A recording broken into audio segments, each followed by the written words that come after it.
Series chance.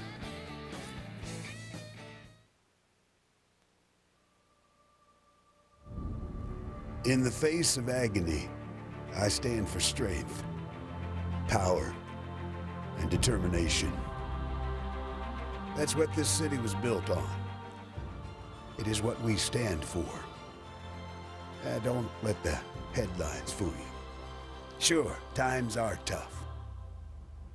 But even the toughest losses can't faze us. They just make us work harder. The Tigers are going to the World Series. Research. 4.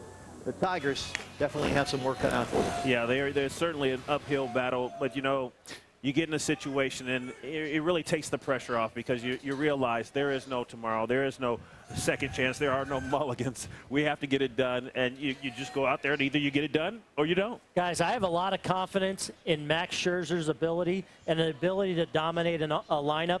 If this Tiger offense can somehow find some offense, we may be back here tomorrow. The whole baseball community has really looked forward to the opportunity to see Miguel Cabrera and Prince Fielder do their thing. They have yet to do it. This is a really good offensive ball club.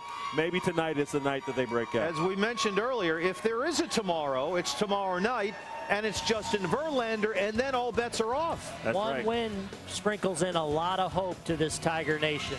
Hey, chicks, dig the comebacks. The Tigers, they got this. All the fans that were behind us are now inside the ballpark, ready for Game 4 tonight. The world famous. Hey, the Przinski press, here it is. One giant sweep. Giants get it done tonight. Matt Cain leads the way. Bullpen strong again. Giants all the way. I'm kind of with you, AJ. I just don't see the Tigers getting back in this thing. San Francisco sweep. Even the weather couldn't cool down the hot Giants. Like that? That was good. I like that. 20 out of 23 have never gone to Game 5, by the way. You know, it reads 44 degrees in terms of the in-ballpark temperature. With the wind chill, it feels more like between 35 and 37 degrees. You play in this ballpark 9-10 times a year. Does the wind really play this way? This park is so big that I don't believe that it makes a difference, especially with the pitchers we have on the mound and the temperature. I think the pitchers are going to get in on guys, make their hands hurt, and it's not a fun night when your hands hurt to go up there and hit. And that's, I don't care what the temperature says. My ears say it's about 20 degrees right now. It is cold. I think you nailed it with Scherzer. The ball moving, though. That's dangerous. All right, Game 4 is coming up on tap. Tim and Joe have play-by-play shortly, but for now, it's time to send it down to Tigers PA announcer Bob Vergils for the national anthem.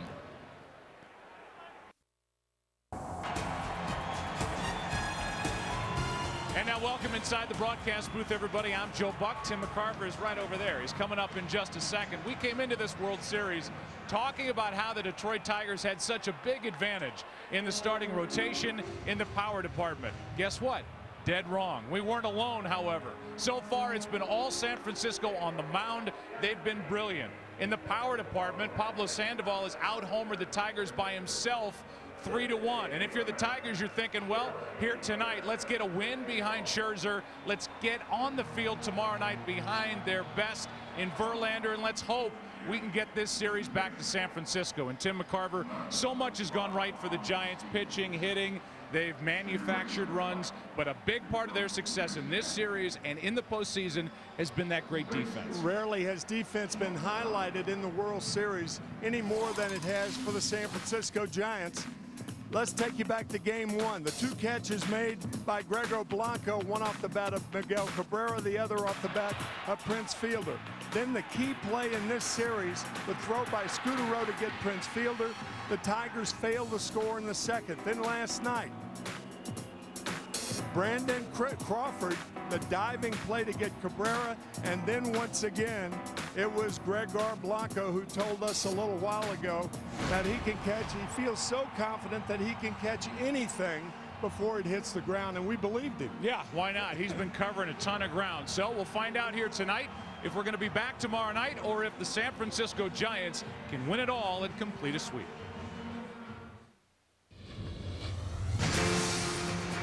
Frustration has crept in as the Tigers' vaunted offense has been shut down so far this World Series. It doesn't get any easier tonight as they face Giants ace Matt Cain. It's Game 4 of the World Series, only on Fox. The ball. Buster Posey is the catcher. Hunter Pence in right. Brandon Belt at first. Gregor Blanco had a big game last night. Ryan Theriot is the DH. The shortstop is Brandon Crawford. Here are the numbers. This postseason for Max Scherzer on the heels of a 16-win year. That was a career high. And he was #2 in strikeouts to his teammate Justin Verlander. And a strike hits the outside part to Pagan. I think the Tigers need Scherzer to not just have a scoreless first inning. He's got to make a statement here in the first inning to try and get some momentum for his ball club. If he makes a statement, then the offense would have encouragement to make a statement. Detroit needs to score early, and the Giants need to be dominated by Scherzer for the Tigers to win tonight. Otherwise, it's 4 and out, and this San Francisco Giants team, as Pagan falls behind 1-2, as we said moments ago, has been great in every phase, not just in the World Series, but in this postseason. And they're 1 win away from winning it all. Here's a 1-2 pitch. A strikeout starts the night.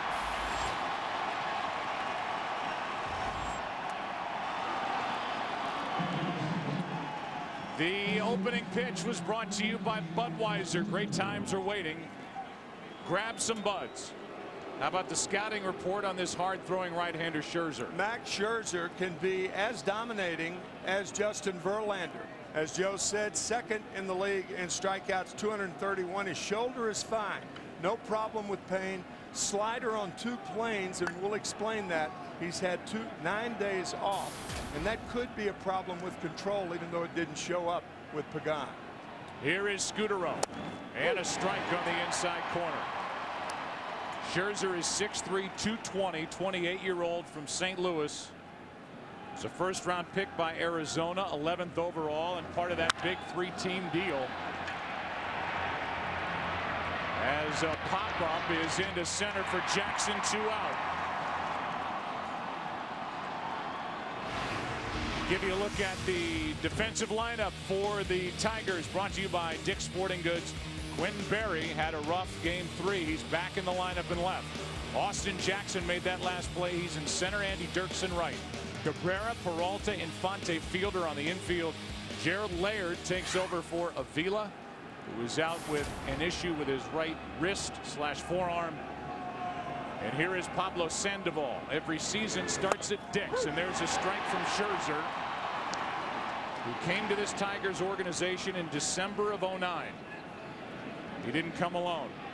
Phil Koch a part of that deal, as well as the center fielder Austin Jackson, who made that last catch. That's foul back, strike 2. Scherzer pitching with an awful lot of confidence so far tonight. Had a look at Austin Jackson. He came from the Yankees here. That's what Joe was talking about, that 3-way trade, the D-backs, the Yankees, and the Tigers. Here's a chance for Scherzer to make a statement in the first. And he overthrew. Home plate umpire tonight is Brian Onora. Ryan Gorman at first. Joe West is at second. Jerry Davis, the crew chief, at third. Dan Iassogna in left. Field and Colbreth in right, and they've had a very good series. 1-2 pitch. Statement made.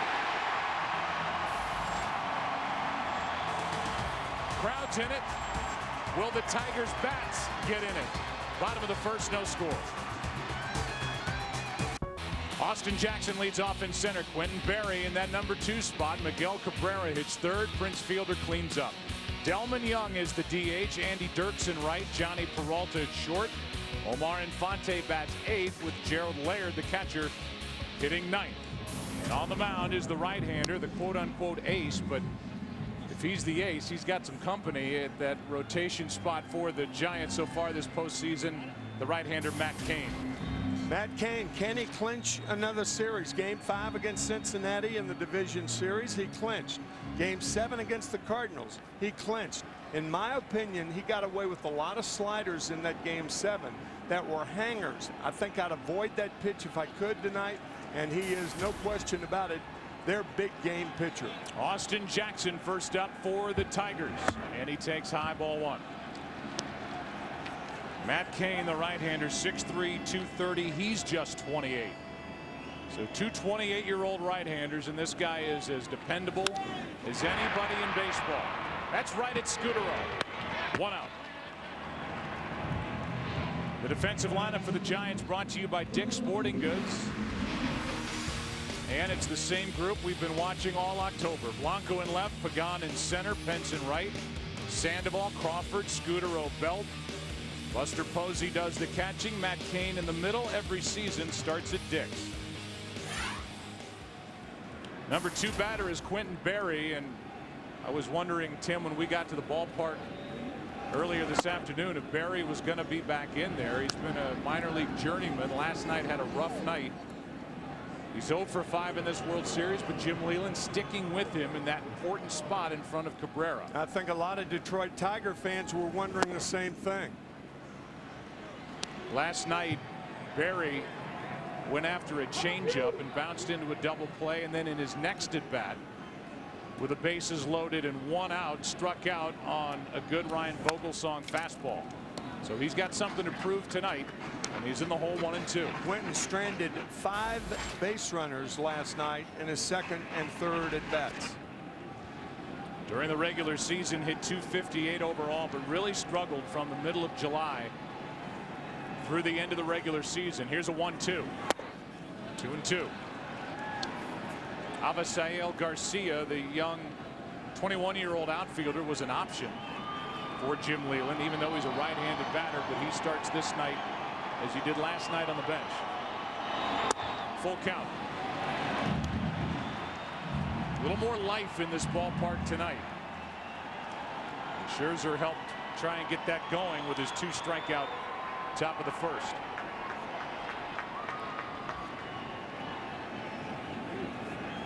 Here's a 3-2. That's foul. I think part of the reason the life is in this crowd. The Lions won today earlier. Almost literally right across the street. Right. They came back and won that game, and Matthew Stafford, who had a high school teammate from Highland Park in the Dallas area, Clayton Kershaw, honored tonight before the game. Roberto Clemente Award. He's in the park tonight. That's also foul, and it stays full.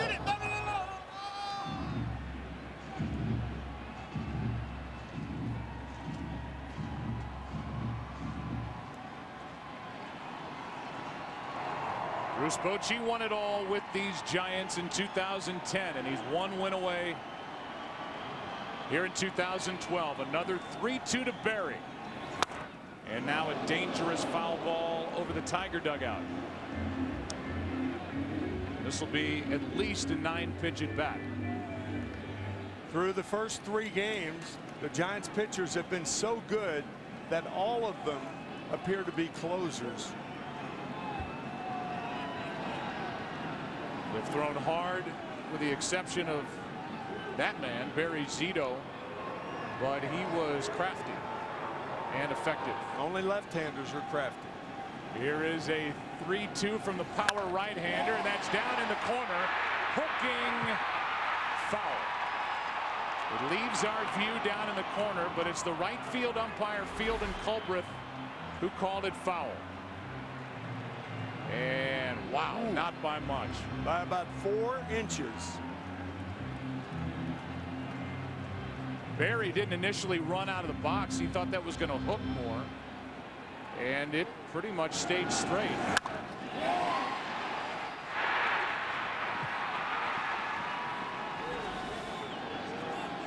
So it's been a pretty good at bat for Quentin Berry. This will be pitch number 10. Yeah, sometimes you can tell your success as a hitter by your foul balls. Hit the ball hard. Reaching for it, Scudero comes in, gets that last short hop, and gets the out. 2 out. And that's when a pitcher goes to the changeup. If you've continued to hit one line drive after another foul, changeup gets it. Well, here is Cabrera, and he is the front half of the 3-4 combination for the Tigers, who in this World Series are 3 for 19, 1 RBI, not an extra base hit. They've left 12 on, and the biggest at bat last night came with Cabrera up, bases loaded, 2 out, and he popped up in the 5th with his team down by 2. Ball 1 down and away.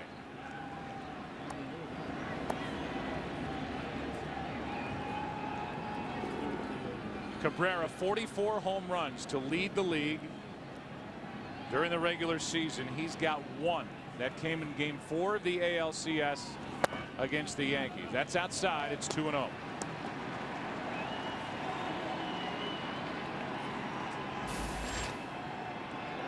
Cabrera 12 hits this postseason. Trying to run into a 2-0 fastball and give this crowd a jolt. He laid off. He went.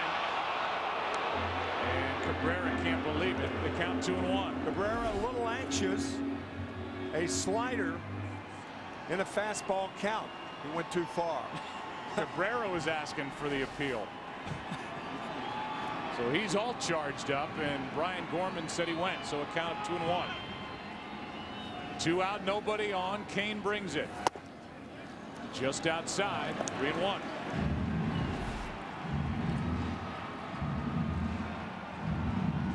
That's the check swing. The 2-0 pitch. He went too far. 2 out, nobody on. No score, bottom of the 1st, game 4.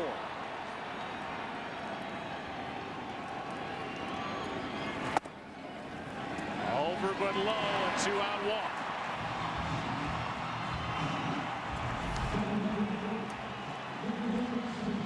Wasn't pitching around Cabrera, but very careful. You think about it, there were 5 pitches thrown, all balls. Even that 2-0 check swing was a ball. And now Prince Fielder, who is 1 for 10. Hitting only 188 this postseason overall after a big year. Hit .313. A career high. He is the type of hitter that could give Kane trouble. Strike 1. In order to be effective, Kane's got to be down in the strike zone, and Prince Fielder, a very good low ball hitter, can hit it out to any part of the field. Even on a cold night in a big ballpark. Right. Those 2 guys who 3 and 4 hitters have October power. That's out of play. A ball and a strike, and you can see with the defensive positioning with Sandoval way off the line at 3rd. At least on the infield, pretty straight away in the outfield. The Giants play Fielder to pull, and the defensive positioning in this World Series against the Tigers on the part of the Giants has been spot on.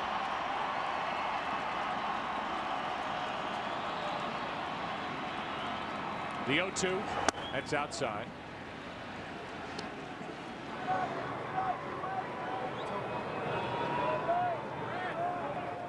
Runner at first, Cabrera, 2 out.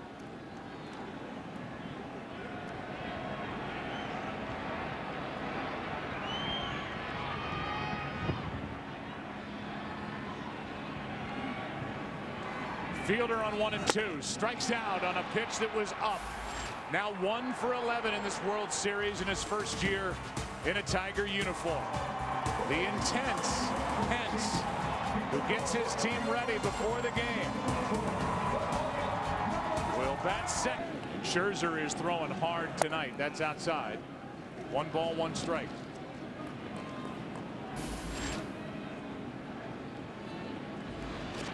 There's Pence. That ritual in the dugout that they have before every game now is something to watch. We've run the replay the last 3 games, and the guy who's throwing the seeds is Ryan Theriot. Pence is there to receive the seeds with his teammates on top of his head. But Theriot's the guy that's throwing seeds and gum and cups and whatever, water.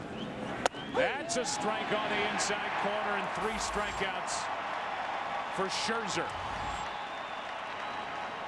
Right-handed hitter sees a pitch like that, thinks it's going to be outside. Look at Gerald Laird. And then the ball stays inside and Posey is out. When you see that slider, it backs up in there. That is a very difficult pitch to hit. By the way, Theriot is DHing tonight for the first time in his career in the big leagues, and it's just game 4 of the World Series. So throw seeds on your teammates. do anything. And then DH, and that's the mess that just sits there throughout the game. So somebody has to clean that up. Winners laugh and tell jokes. Here's the 1-0 pitch. Well hit into left center field. Back at the track. This ball is one hopping over the wall for a ground rule double. That's a break for the Tigers because easily Pence ends up at third base. At least. If that ball rattles around near that DTE energy sign, it could carry him back to where Jackson came from, and it bounces over the fence. That ball could have been a lot more trouble than a ground rule double. Pence very strong. You were talking to Bruce Bochy about his back and about how wide it was and what a strong guy he is and how far he can hit the ball. He had 24 home runs this year. He's at second base with one out. The batter is Belt looking for his first hit, and he rips one down the right field line. Into the corner. It is off the wall. Fair ball. Pence will score, and Belt will dig all the way around second, head to third, and the Giants lead on the first hit of the series by Brandon Belt. A double by Pence, and Belt brings him home. On 2 pitches. Brandon Belt down and in, looking for it.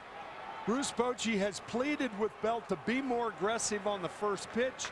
He has, and this ball gave right fielder Andy Dirks all sorts of problems. Caroming around in the right field corner, and Belt, who can run, by the way, has a triple. So here are the Giants doing it again. And it seems like night after night, it's somebody different. New hero. Last night it was this man, Gregor Blanco. Tonight it's Belt with a first RBI, and with the infield in, strike one. You almost have to bring the infield in because the Tigers have had such a difficult time scoring runs. Runner at third, Belt. Only one out. A double, a triple. And Scherzer, who had rolled through the first 4 hitters, is in second inning trouble. That pitch up, and Blanco fouled it back 0-2.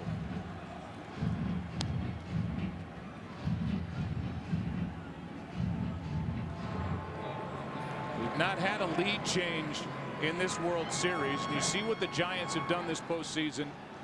They've won 9 of 10 when scoring first. The Tigers have won only once when they didn't. Here comes an 0-2 pitch. Runner at third, one out. Scherzer needs a strikeout. He was number 2 in the American League, and he deals outside 1-2. And this crowd, which had so much life through the first 4 hitters, taken out of it with 2 swings. Pence and Belt. Now Blanco takes low. 2-2.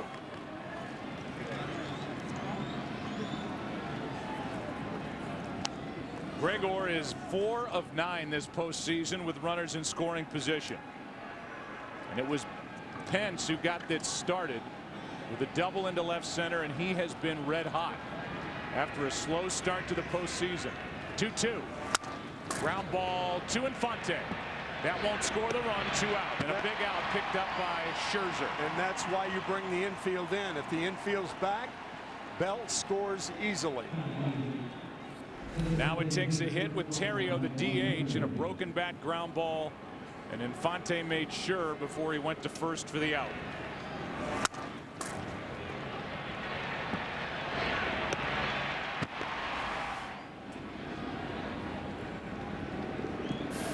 Now Terrio, who has had only 6 at bats this postseason, 0 for 1 this World Series, DHing. Breaking ball stays up and in. Aubrey Huff, who's 1 for 9 this postseason, was again an option for Bruce Bochy, but he went with the right-handed hitting Terrio. Last night it was Hector Sanchez who did not have a hit. Here's a 1-0. 1 ball, 1 strike from Scherzer. That's that slider with 2 planes. See how it goes down? Stays parallel to the ground. When it gets to the plate, it goes down. That's his 2-plane slider that he explained on camera last night.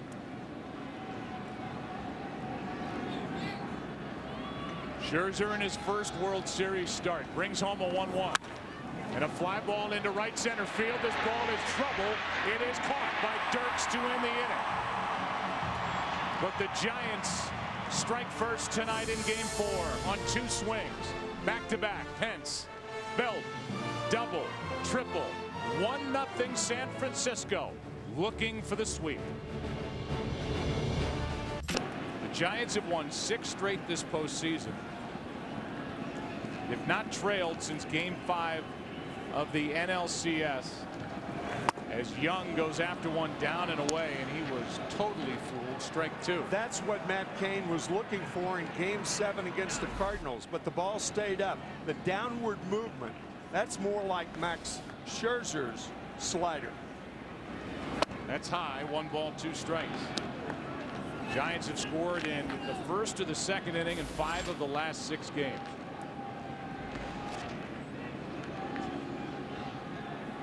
Here is a 1-2 from Cain.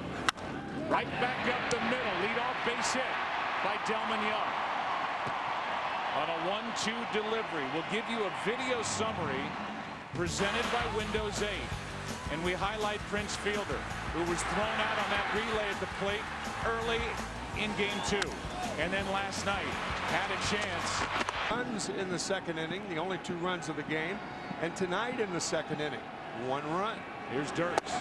Tigers would like to answer. That's outside, ball 1.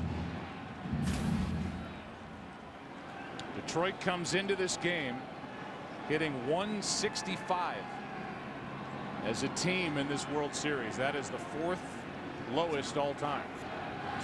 There goes Young, hit and run. Dirks flies one into center, and Young will have to go back to first. 1 out. And I credit Jim Leyland with trying to get something going offensively by starting the runner. Dirks fly to center for an easy first out. Yeah, that's exactly right. What you are trying to get as a manager is a ground ball or a line drive. This is the slider, however, we're talking about. Even though it was in a good location, that's a lazy slider from Matt Cain for the first hit of the game for the Tigers. 1 on, 1 out. The batter is Peralta. And Johnny is 1 for 11 in this series.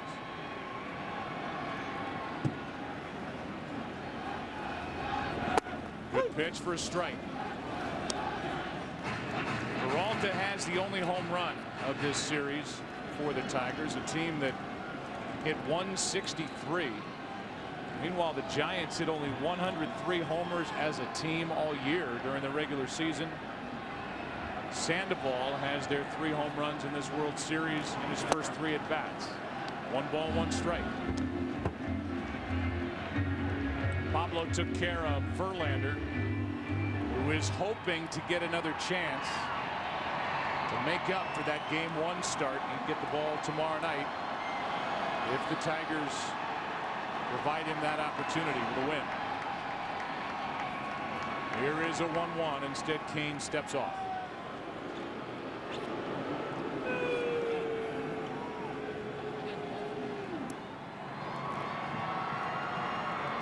First time through the lineup this series, Jim Leyland's team is hitting 172 with no runs scored. That's popped up straight up on the infield, and it's Crawford. 2 out.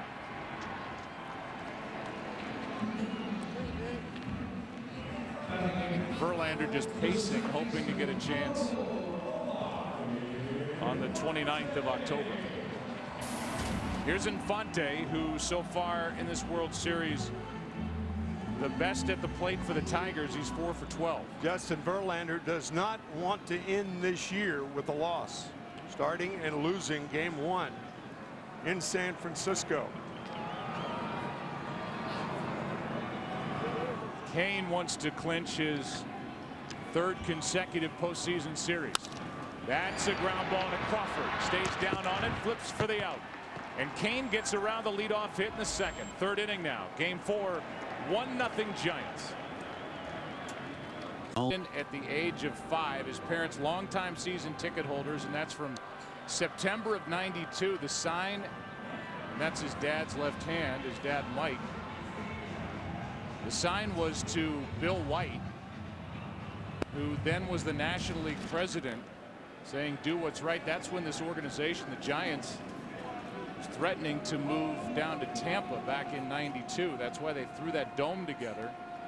The dome that the Tampa Bay Rays play in here today. Brandon Crawford first up. And so the longtime Giant fan is now starring in the World Series for the team he loves, and he takes outside ball one. Coincidentally, today is the anniversary of breaking ground for Candlestick Park. Started back in 1958, and the Giants played there their first game in 1960. So that was 20 years ago. Brandon's 25. From Mountain View, California, and a 4th-round pick, and he has really blossomed here in 2012. Here's a 1-1. Down and in, 2-1.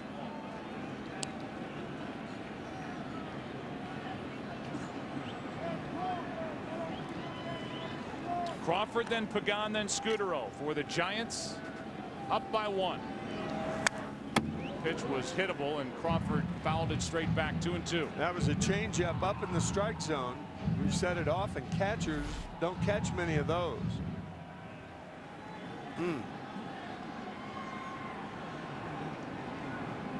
Aaron Andrews is back with us from the studio in Los Angeles. In the cold seats here in Detroit, as Crawford is safe with an infield base hit. We'll hear from Aaron in a second, but let's take a look at this infield hit for Brandon Crawford. Get off the end of the bat, it slowed it down, and Crawford beat the play. Ooh, it was close. It looked like he beat the play. I think so too. By the time fielder squeezed it, yeah, the foot was on the bag, and it's an infield hit for Crawford, who is now 3 for 10 in this World Series. Last night had an important 2-out RBI in that 2-run second as the Giants won 2-0. Here's Pagan. Struck out his first time. Pounded a ball into center field last night. That was run down by Austin Jackson in the 5th. Any other stadium, or maybe even this stadium, any other time of year, the ball might have been out. But it was a long, loud out last night, and he is now just 2 for 12 in this World Series. Scherzer watches Pagan pop it up, foul, and out of play. Aaron Andrews is now in those chilly seats, and she's with a special fan. Aaron. Joe, 22,000 fans registered for a baseball contest to have a chance to go to the MLB fan cave and watch every single game of the season. I'm with the winner, Ashley Chavez, who just so happens to be a huge Giants fan. You got a nice prize package and also a golden pass to watch any single game of the season next year. She said she's going to Fenway. What's it like right now? Angel Pagan's up. What's it like being here? It is absolutely unbelievable. I'm still pinching myself the fact that I'm even able to go to the World Series games and the Giants are here, let alone win the fan cave. I just don't even know what's going on right now. We know a lot of big-time guests show up at the MLB fan cave. Joe Buck, Tim McCarver have actually been. I've never gotten to go. Who's the coolest person you've had a chance to meet there? I'm going to have to say it's a tie between Paulo Sandoval and Sergio Romo. They came in together in April, and we seriously had the time of our lives. They're amazing people. You actually had to quit your job to be able to go and watch every single game of the season. How many hours do you think you were there? I told people about 100 hours a week is what we're averaging, so quite a bit of time. But it is watching TV and hanging out with celebrities, so it's really not work at all. What did you do while you were there? We did a lot of tweeting, so much tweeting, a lot of blogging, a lot of making a lot of fun video content for the website, just a lot of fun stuff. All right, enjoy the rest of the night. Thanks. Joe, back over to you. All right, Aaron, thank you. Congratulations to Ashley as Pagan flies one into deep right center. Back is Dirks on the run. He's got it for out number 1, and he went a long way to get it.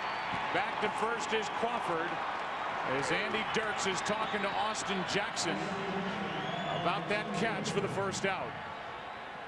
Andy Dirks made a good play to end the second inning, and now he makes a good play for the first out here in the third.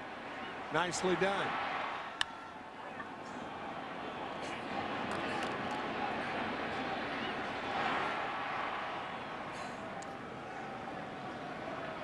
So that running catch is out number 1 and brings in Scudero with 1 on 1 out. Marco fly to center and is now just 2 for 13 after lighting up Cardinal pitching in the NLCS. Hit .500. He had 14 hits, but just 2 so far in the World Series.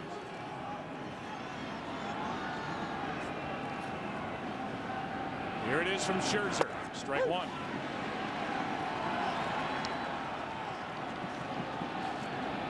When we talked to Jim Leyland, by the way, and this is about the Tigers offense, but he said we're hitting the way we hit at times during the course of the regular season. That's why we only won 88 games. They went through stretches where they didn't hit despite all the talent in this lineup. And remember, this was a team that lost the switch hitting catcher DH Victor Martinez in the offseason. That's why they went out and signed Fielder, who had his best year average wise, but there were times during the season where the Tigers didn't hit, and they're picking a bad time to go back into that slump here in the series. So Scherzer trying to keep this a 1-run game. Here's the 0-1. Into center. Jackson with a late break. He's there. 2 out. Jim telling us that if the Tigers hit like they could hit and should hit, they would have won 95 games this year, not 88. But they ended up winning their division by 3. And they had to make a late charge to do it and beat the White Sox. Meanwhile, the Giants won 94 games and won the NL West by 8 over the Dodgers. This was a tough team, Detroit, to beat here in their home park. The Giants trying to do it on back-to-back nights. Complete a sweep. Here's Sandoval, ball 1. Pablo struck out his first time up.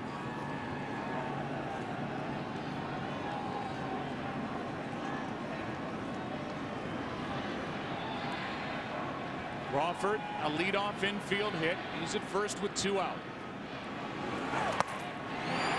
1 ball, 1 strike on Sandoval. Change up and a fastball, counting a good one. Little heat pad on the right ear. There's that good changeup from Scherzer. Interesting that Infante keeps that little heat pack in his right hand. As the pitch is delivered, I guess it's hitting his direction. He gets rid of it. 1 ball, 1 strike outside. Now it's out of his right hand, so he tucks it into his back right pocket. And in between pitches, tries to stay warm. Feels like 37 with the wind chill.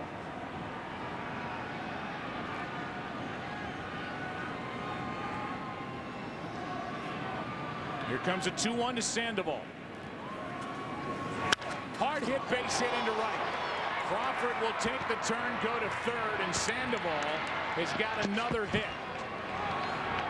That's his first of the night, 24th of the postseason, and he is 1 away from tying a baseball postseason record for hits in a single year. I think Max Scherzer went to the well once too often. 3 straight changeups to Sandoval, and Pablo rockets one into right field. Good base running by Crawford. And the Giants once again with a runner at third and less than 2 outs. It's left up to Posey here in the 3rd inning. That changeup was up, and Sandoval's eyes lit up. It's up to Buster, who struck out his first time. He's 3 for 12 in this World Series. 1 RBI. 1st and 3rd, 2 out. And a fly ball into center will be easy for Jackson.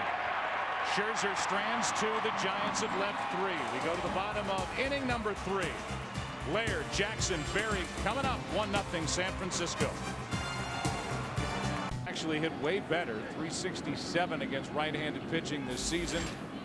282 overall. Facing the right-hander Kane, who has struck out 1. Weak ground ball to Scudero to his left. 1 out.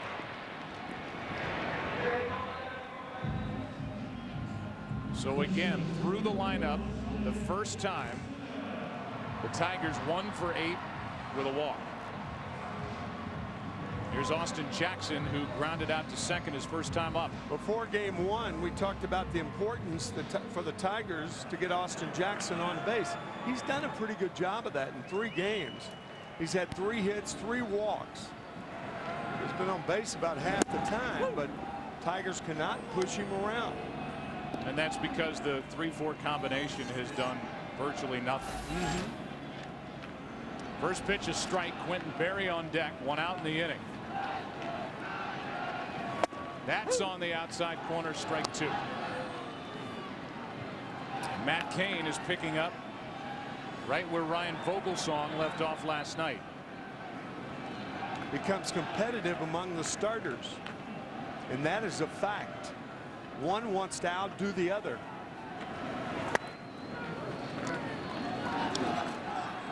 That's low, 1-2. Best case of that was when Glavine, Smoltz, and Maddox were together in Atlanta. Used to play golf all the time.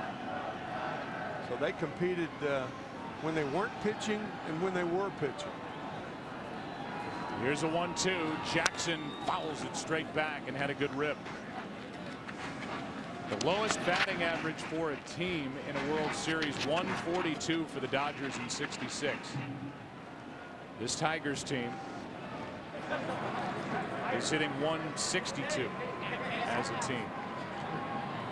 66 was a 4-game sweep by the Orioles. The 1-2 down and away, and for the Tigers, who got to the World Series with Jim Leyland as their manager in 06, we're thinking it's more of the same. That team hit 199, losing in 5 games when they averaged just over 2 runs a game.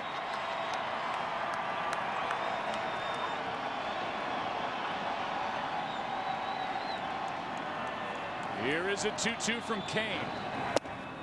Jackson laid off. Full count. You may remember that 1966 Oriole team was managed by Hank Bauer, the ex-Yankee.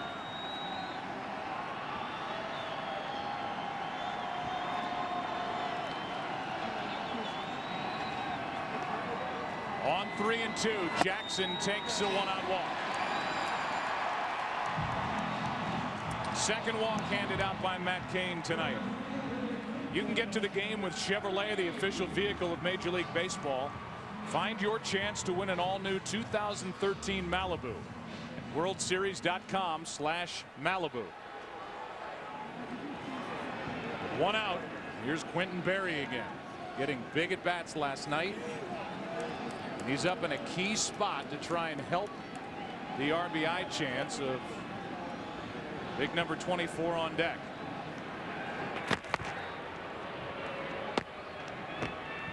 Berry with that big hole on the right side, with Brandon Belt holding the runner and Scudero cheating towards second a bit for the double play.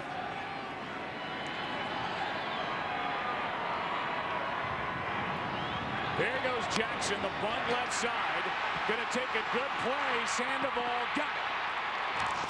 And throw down to second. Jackson is back in time. 2 out in the inning, and what a good play by Pablo Sandoval. And I think a better play by Brandon Belt, the first baseman. That was a backhand on the short hop. Watch. Sandoval and Matt Cain. I didn't see that initially, but watch Matt Cain avoiding the collision with Sandoval. Sandoval making the play, and Brandon Belt a really good play right there. He has excellent hands. That is a very tough hop. Good play, Belt. The runner was going. Jackson at second. 2 out for Cabrera. That was an odd play. Berry trying to bunt and Jackson running. So much happened on that play. Yeah.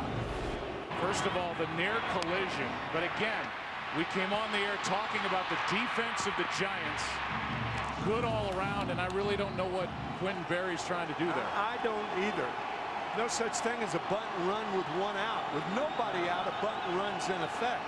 But all 3 players, Sandoval, Cain, and Belt, good plays there. Here's a 1-0 to Cabrera. Strike one. So Berry again in that number 2 spot. 0 for 3 last night with a big double play and a strikeout with the bases loaded, and tonight 0 for 2.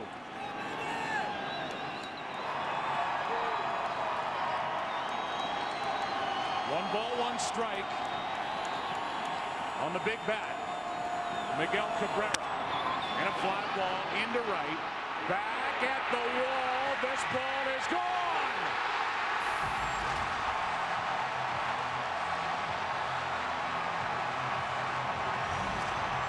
It just kept carrying.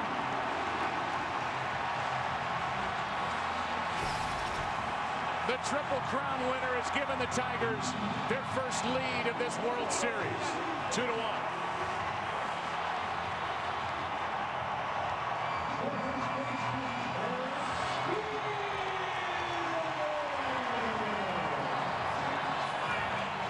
There is no doubt about it. The wind helped that ball a lot. It's supposed to be 50-mile-an-hour gusts tomorrow night. And it is blowing straight out That's to right. That's exactly right. That looked like a harmless fly ball off the bat. Now fielder hits a rocket. What a play by Crawford to end the inning. But this crowd is alive. And Miguel Cabrera brought them to their feet. That ball carried out. Pence drifting. Ran out of room. 2-1 Tigers after 3 in Game 4. Cabrera hit just kept going. Strike one after a ball to Hunter Pence, who has a double and a run scored. That was our first clue that the wind was blowing out when Hunter Pence hit the ball to left center field the first time up. Hit in the middle of the warning track to one of the deeper parts of Comerica. Strike two. You talked about this with Bruce Bochy, I believe, but I don't know of any big leaguer that chokes up more on the bat even before he gets to 2 strikes than Hunter Pence. Yep. Here's a 1-2. 2-2. One thing that Hunter has been trying to do, and he's done better in that department in the last 2 games, is keep that left side in there. Keep the left shoulder in there and not bail out on balls away. Like that. Strikeout number 4 for Max Scherzer. And we go back to the home run by Cabrera. Changeup by Kane.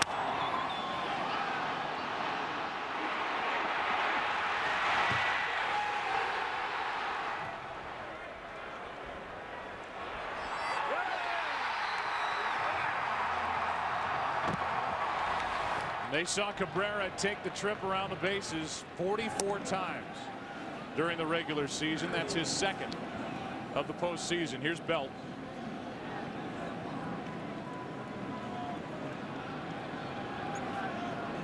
One out, nobody on. Belt, who's made another good play at first base tonight, and what'll get lost is the play that Crawford made up the middle on that rocket hit by Prince Fielder. He's fielding everything to end the inning. So the defense remains strong for the Giants, but you can't defend that ball that carried over the wall, as that misses outside, and the count goes to 3-0. No fielders play that deep. You need a ticket to catch that ball. And somebody got a souvenir bundled up out in right field here in Detroit. Here's a 3-0. Blanco on deck. That's outside, a 1-out walk. Aaron Andrews is with us, and you're down by that Giants dugout. What were they saying after that home run? Joe Marco Scutaro was the first one down here, and really the vocal one, yelling, what happened, and then everybody started talking about how they actually felt the wind when Cabrera hit the ball. Down here as it happened, my monitor totally fell over, so there was a good gust that just circled this ballpark. And it carried that one out to give the Tigers their first lead of this World Series, down 3-0 as Blanco steps in. He's 0 for 1.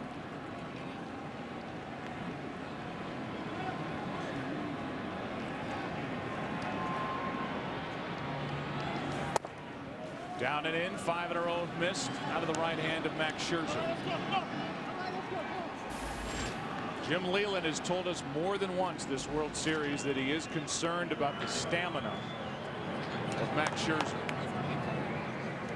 Missed a start, was dealing with shoulder fatigue. Scherzer says he's fine. That's inside that 6th straight.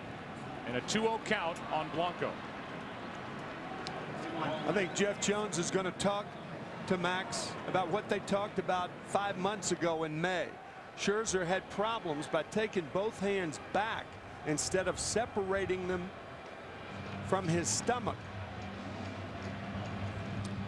The pitchers call that, and pitching coaches call that drifting. It's the same thing as a hitter would do when he goes forward, fooled on a changeup, and he takes the bat with him. He has no power left with which to hit. Well, the same thing for a pitcher. When he drifts with those with both hands and finally releases the ball, he has no power left to throw his best fastball. You saw that visit, and whatever was said by Jeff Jones, it ended with a joke because he turned around laughing much the same way he did with Verlander on the mound in Game 1. That's right. That was followed by the next pitch, and Pablo Sandoval hit a 2-run home run. This one's followed by a swinging strike, and Scherzer back into the strike zone, 2-1. But Jeff Jones is a funny guy, the pitching coach for the Tigers, and these guys have really enjoyed working with him in his first full year as the pitching coach for Jim Leyland. Count 2-1, 1 on, 1 out. And a little lob over to first with Belt aboard. About 10 or 12 years ago, Jeff Jones was hired by Bill LaJoie, the general manager at the time of the Tigers. And Bill said, "What makes a good pitching coach?" And Jeff said, "Good pitchers." And he's got him here in Detroit. Does he ever? Here is a 2-1 pitch. Blanco takes ball 3. On deck is the DH Terrio.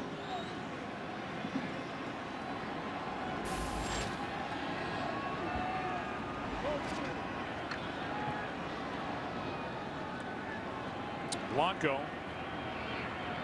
is 3 for 12 in this World Series. Had a big night last night. Full count. Good fastball outside corner. I think Bochy will send the runner at first base. That's a good fastball right out there. Generally speaking, pitchers try to keep it away when they're behind in the count and put it inside when they're ahead on the count. Let's see if Belt takes off.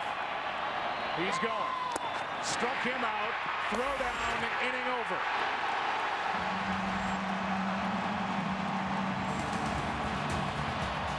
Strike him out.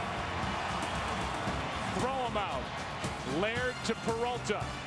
After 3.5, Tigers coming up leading by 1.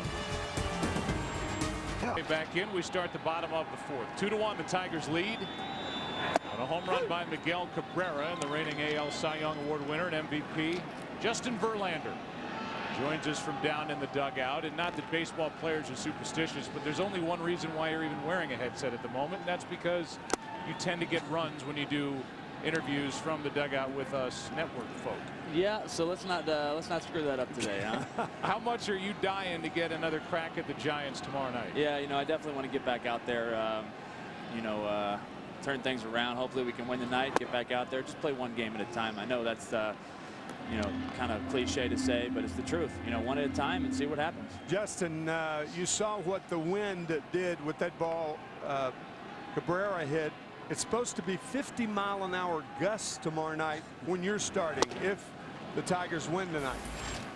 Yeah, well, I think we're kind of built to hit the long ball, so I don't mind if it's blowing out either way. Right. Hey, tell us what the life was like in that dugout when that thing nestled into the seats out in right field. I mean, in what, 3 seconds? I'm sure your mood changed entirely. Yeah, that was a big hit, a big home run. Obviously, get us up 1 and get us back in this thing. That was, the mood in here was great.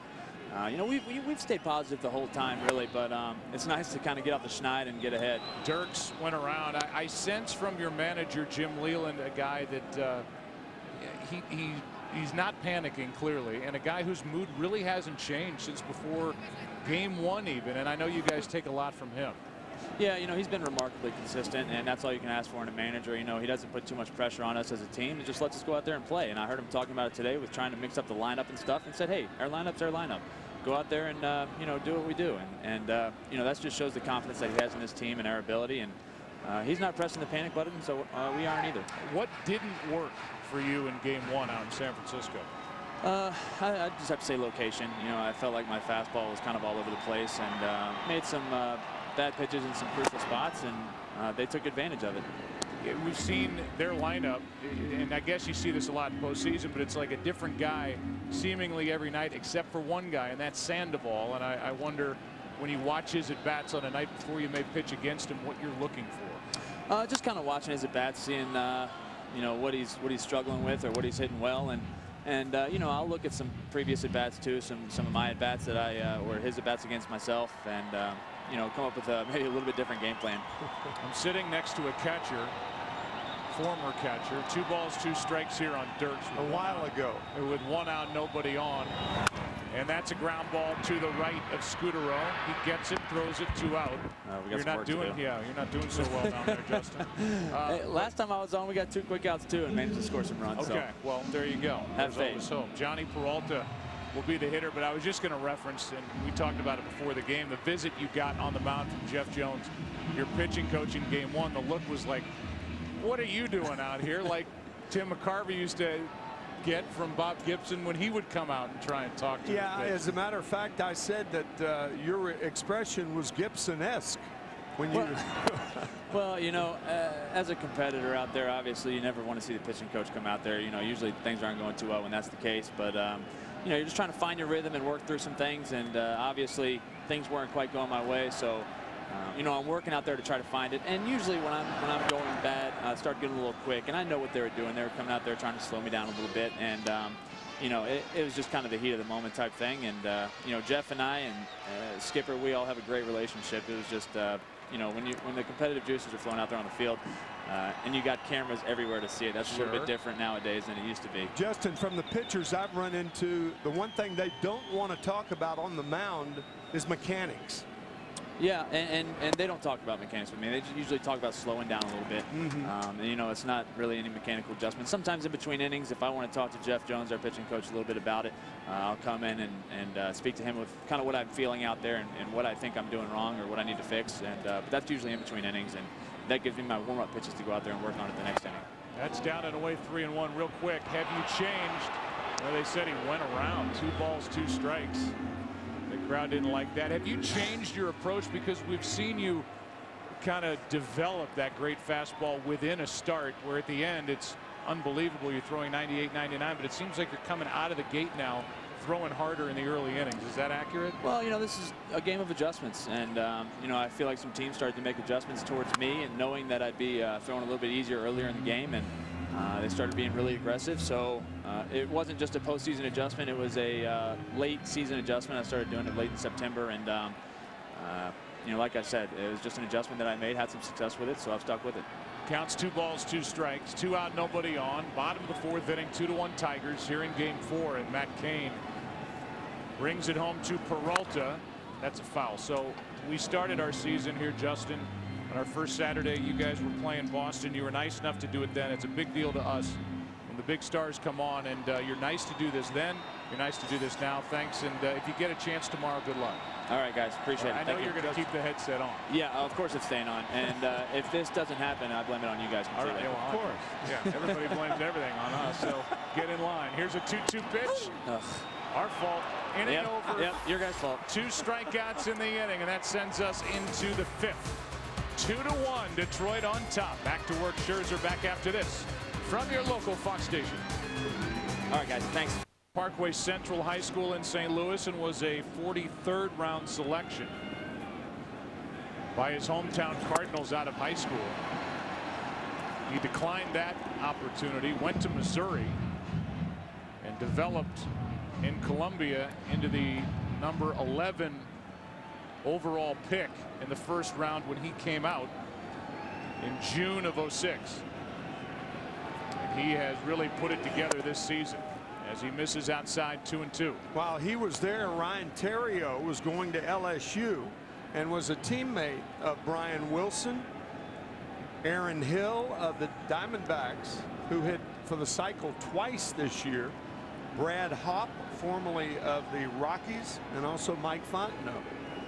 Here is a 2-2 pitch. One away, strikeout number 6. And that's how the 5th inning begins. How about more about Max Scherzer?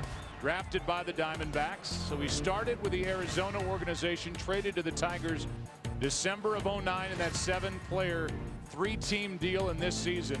From the end of June through the second week of September, he was virtually unhittable. At 231 strikeouts, second in the AL to his teammate Verlander.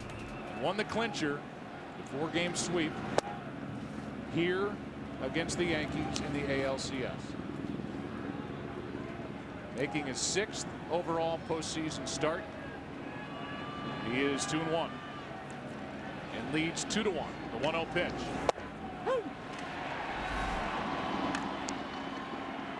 That's a 4-seam fastball.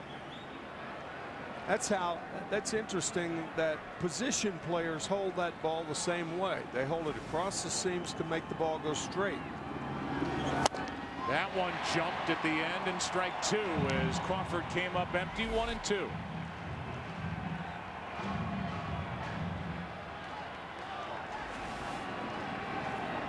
So Brandon set up with Pagan on deck. Tigers in the bottom of the 5th will have Infante, Laird, and Jackson. 8, 9, and 1.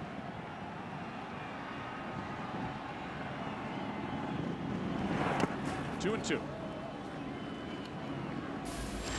Rain picks up a little bit.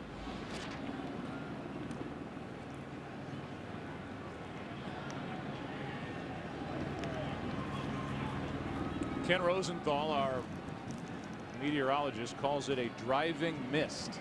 Yeah, but you're Johnny Doppler. Right. Here's a 2-2 pitch. Had him off balance and a pop-up. Fighting through that driving mist is Peralta. 2 out. Be a good name for a new gum. Driving mist. Hairspray. That too. Here's Pagan. There it is. Forecast for more of a driving mist. 43 degrees. It feels like 37. It also feels like Game 4 of the World Series with the Tigers leading 2-1. Trying to avoid a sweep. Strike 1. Comeback win for the Lions over the Seahawks earlier today. Matthew Stafford got his team down into the end zone to win that ball game, and here the Tiger fans trying to celebrate a big day in sports. In Detroit, the 0-1. Pagan lays off a high delivery, a ball and a strike. Scutaro next.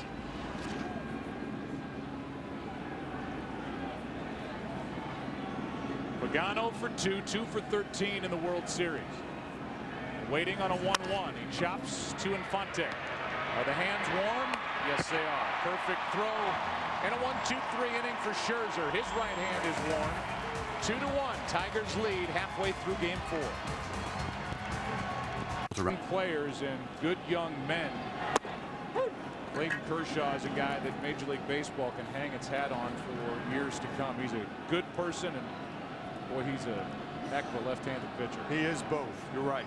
First up is Infante, the number 8 man, who's 0 for 1. He breaks his bat and gets a base hit into center. And Infante's the one guy who has been producing now 5 out of 14 in this World Series. Third hit for the Tigers, all on breaking balls. 2 sliders, a changeup to Cabrera. Well, we have seen more broken bats in this postseason. Kindling for the winner. Leadoff man is on for the 2nd time tonight. Delman Young led off in the 2nd. He was stranded. And here is Gerald Laird, who's playing because of the injury to Avila. With that wrist and forearm, his right arm. Check on Infante, who, if you're wondering, stole 7 during the regular season, has 2 this postseason. 0 for 1 trying to steal in this World Series. Jim Leyland has hit and run once in this game. It's not a bad play right here for a contact hitter like Laird. He shows bunt and punches it foul. Laird is 1 out of 17 in this postseason. It's Austin Jackson who drew a big walk his last time up and was standing on second when Cabrera hit a home run to right. Waits on deck. If there is a game 5 tomorrow night, it's Barry Zito and Justin Verlander. Rematch of game 1 when the Giants won 8-3. Tigers trying to force that. Here's the 0-1.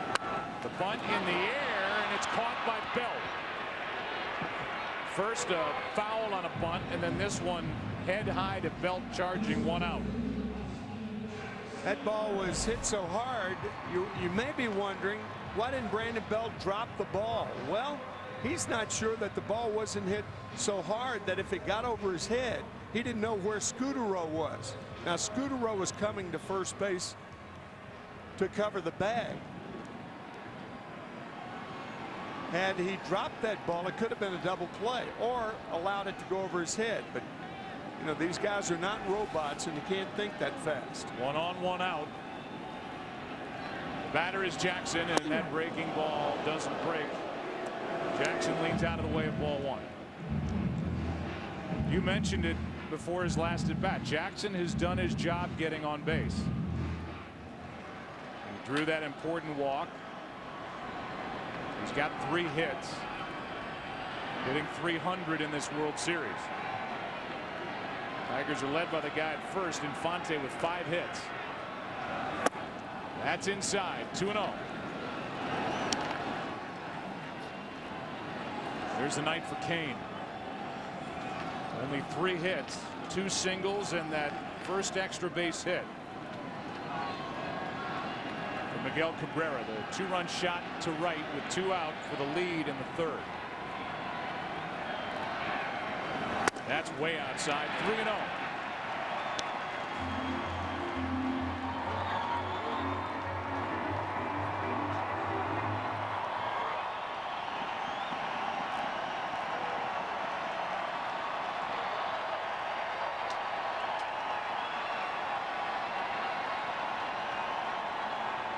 One on, 1 out. Taking, it's a strike. 3-1. Jackson has the ability to run. He stole 12 bags during the year. Not a great percentage. Was caught 9 times, but he also provides some pop. The top of the lineup, he hit 16 home runs. He's got 1 this postseason. The 3-1 runner goes, and a pop-up. Shallow right center field. Infante will have to come back as Pence hauls in out number 2. The inning will be up to Quentin Berry to see if the Tigers can get Cabrera to the plate. Yeah, and this is a very important out for Matt Cain as a result.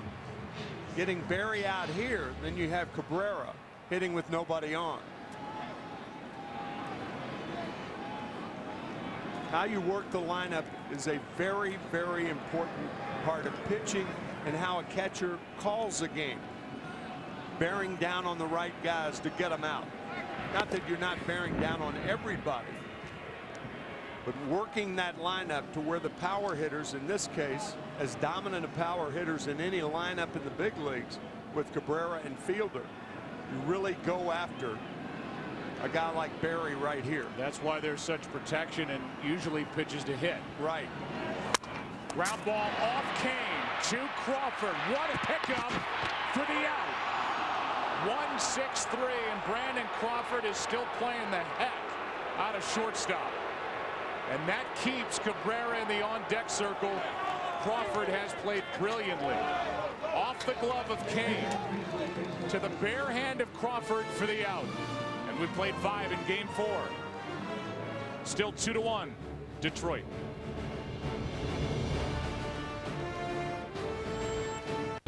Led to the hit, and the extra grab in there cost him the out. And then he is back to his position. with a bit of a grimace on his face after Scutaro crossed the bag. So the tying run is on for Sandoval.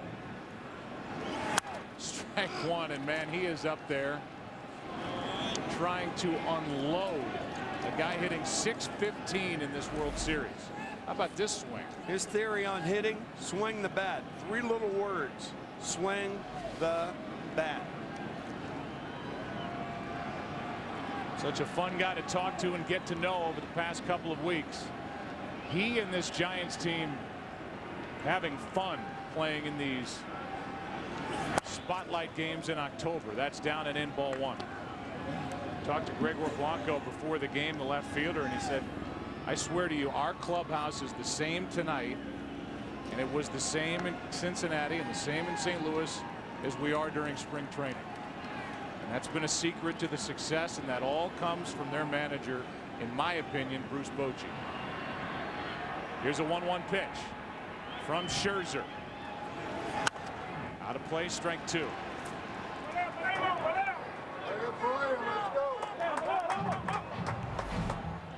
Here's that last play that went off the glove of Kane, and then that good bare hand pickup by Crawford. What made that particularly tough was Crawford was breaking toward the middle. To feel that ball, he had to reverse his position and then barehanded. He didn't come in barehanding it all in one motion. It was a very, very good play. 1-2 the count on Sandoval.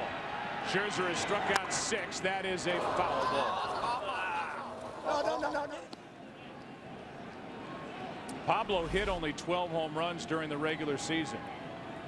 Had problems with a hamate bone in his hand. So now here he is in the postseason with 6. As Drew Smyly and Octavio Dotel get loose.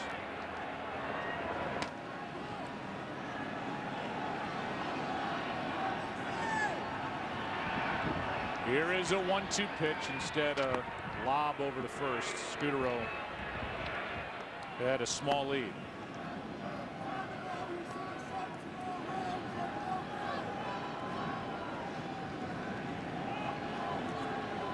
Sandoval struck out in the first, singled in the third. Sharply through the right side on a high changeup. Here's a 1-2. And that one gets away from Scherzer. 2-2.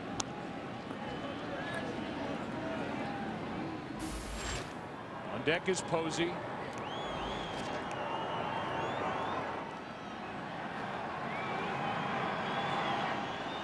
Scherzer trying to plow through the 6th.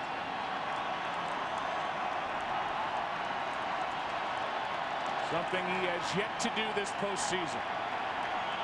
Goes 6. Here's a 2-2. High and away, full count. This is a tough situation, whether to send Scutaro or not. I would. But Sandoval, keep in mind, is not necessarily a contact hitter. He's a free swinger, and by sending Scutaro, it may cause Sandoval to swing at a ball out of the strike zone, which he does anyway. We'll see. Scutaro not going. And Sandoval strikes out. Strikeout number 7 for Scherzer. And a big one. We welcome you to Detroit. If you're just joining us, working in the 6th inning, that's us. There's the weather. It's been sprinkling, misting. 43 degrees, feels like it's in the mid-30s with a wind chill. And by way of a game summary, Miguel Cabrera, his first home run, his first extra base hit of this World Series, a 2-run shot. Gave the Tigers a 2-1 lead in the 3rd. We're now in the 6th inning. Brandon Belt with an RBI triple in this game, and the Tigers, when Cabrera went deep, took their first lead of this 108th World Series. Posey took a ball. Buster is struck out, fly to center.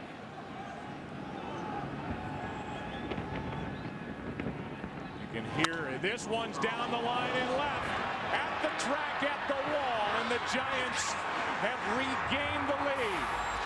Home run, Buster Posey, and their cleanup hitter, the potential MVP of the regular season and the comeback player of the year. has put the Giants on top 3-2 in the 6th.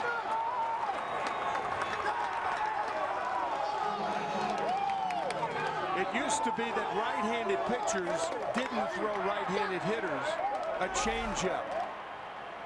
It ends up in that volatile area.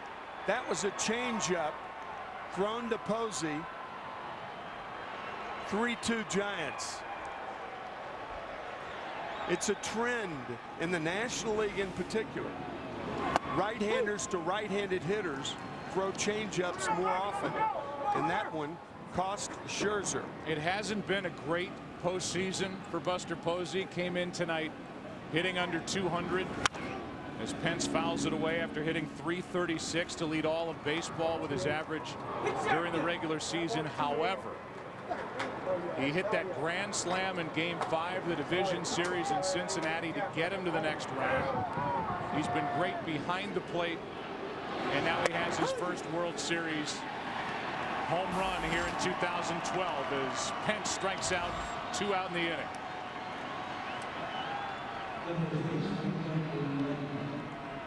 Posey is their heart and soul, as he was back in 2010 when, as a 23-year-old rookie, he came up, took over that job behind the plate, guided the pitching staff through October and through a 5-game World Series win over Texas.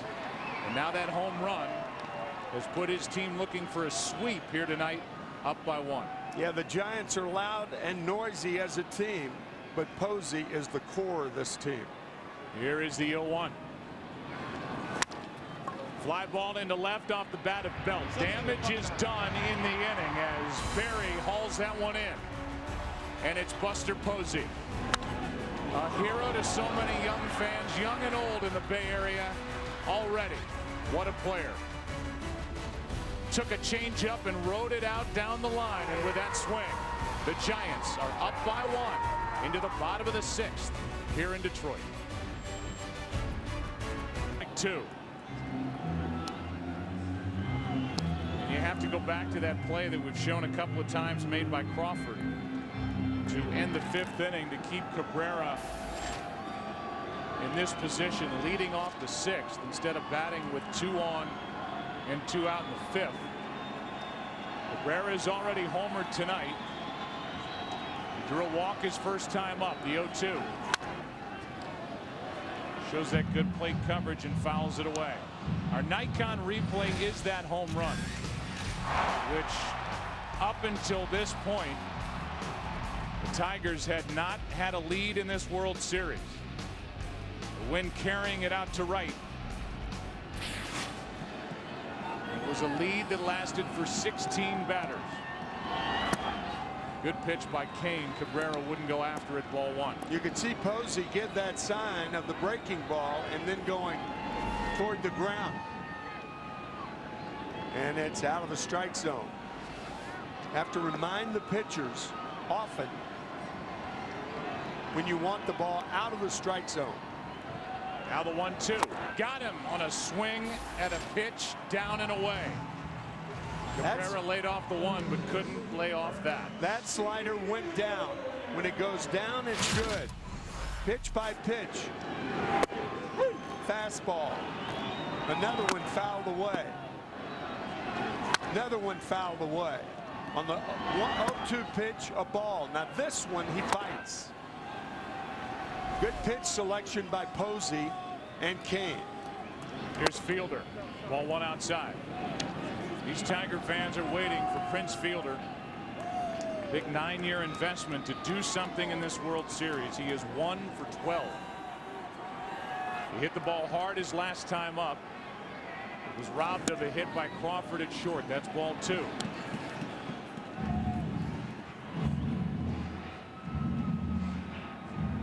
Once again, the defense of the Giants has been superb during this World Series. It has supported a pitching staff that's been brilliant. Off the hands, popped him up. The frustration continues for Fielder as Crawford hauls in out number 2. Prince has taken another left turn and gone back to the dugout, and with 2 out, nobody on, The batter will be Delmon Young.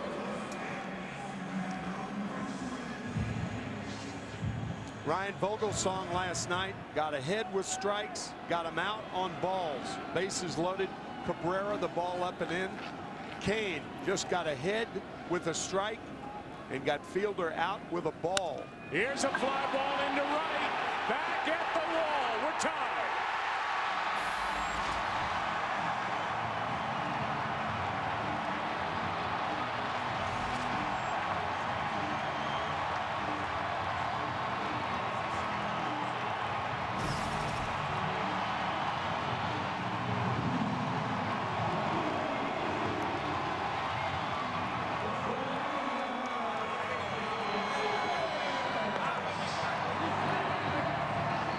Part of our scouting report tonight was beware of the slider. It's a dangerous pitch.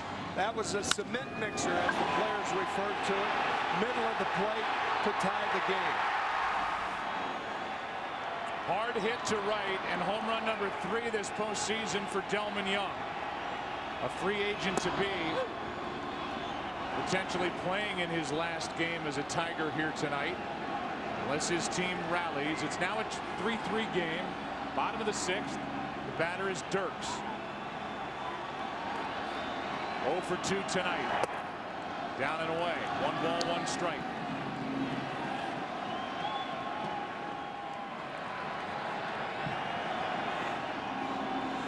Here's a 1-1 from Cain. Base hit. Go-ahead run is on with 2 out here in the 6th. And the batter will be Johnny Peralta. There is no action at the moment for the Giants out in their bullpen.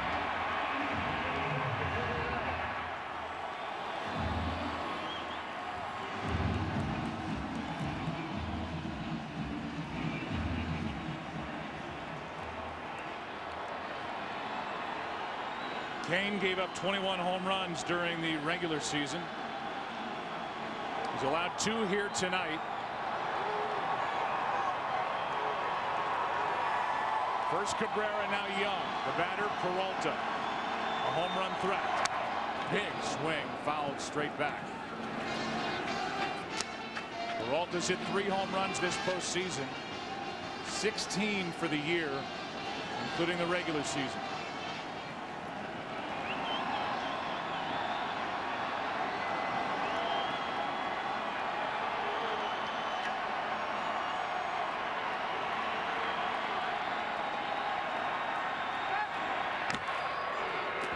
Dirks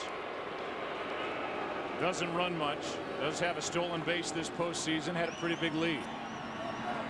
1 for 2 trying to steal during the regular season when he hit .322.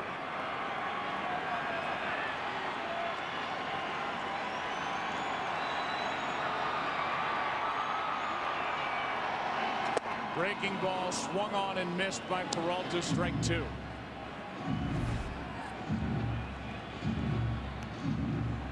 Cain got away with the breaking ball. Up.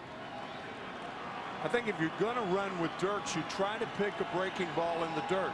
A similar pitch that he threw to strike out Cabrera. He's up on the count here, 0-2. That is hit foul. And another hanging breaking ball from Matt Cain. He got away with 1. That second one, dangerous.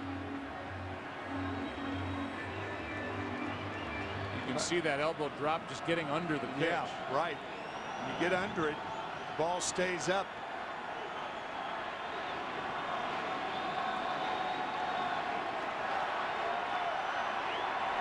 Still 0-2.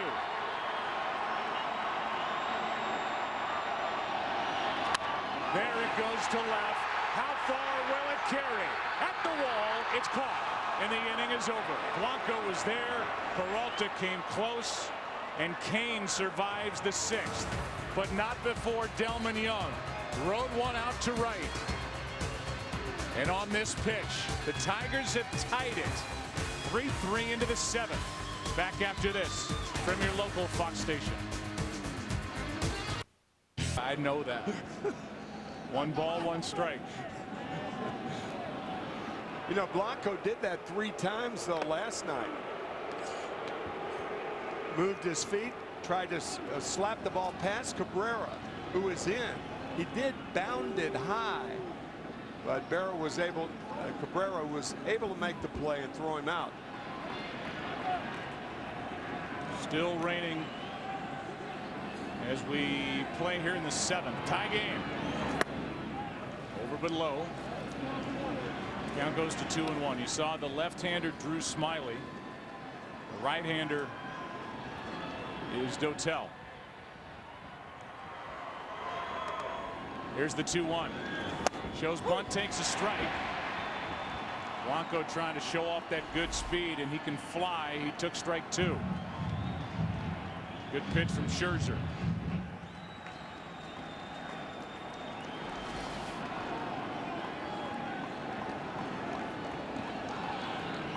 Seventh inning, Blanco leading it off.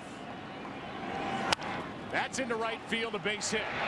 Blanco is on to start the 7th, and that good speed is aboard for San Francisco, and we'll see if that's it for Scherzer.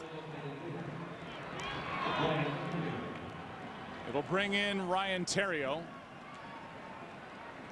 and Scherzer will stay out there. The Geico in-game box score for the Giants: 2-run home run by Posey in the 6th.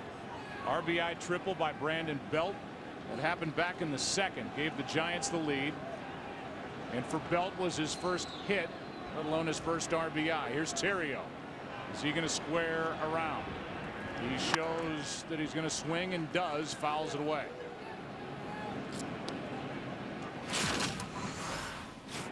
Here's Posey, and that shot in the top of the 6th. A changeup that he got under and hit 363 feet down the left field line. Joe, I think it's a good strategy not bunting here, because if you bunt, you waste the speed of Blanco at first. Scherzer just keeping him honest over there. Delman Young tied the game in the bottom of the 6th as he rode one out to right. So with 3-3 in the 7th, leadoff hit by Blanco, his first hit of the night. Go ahead run is at first.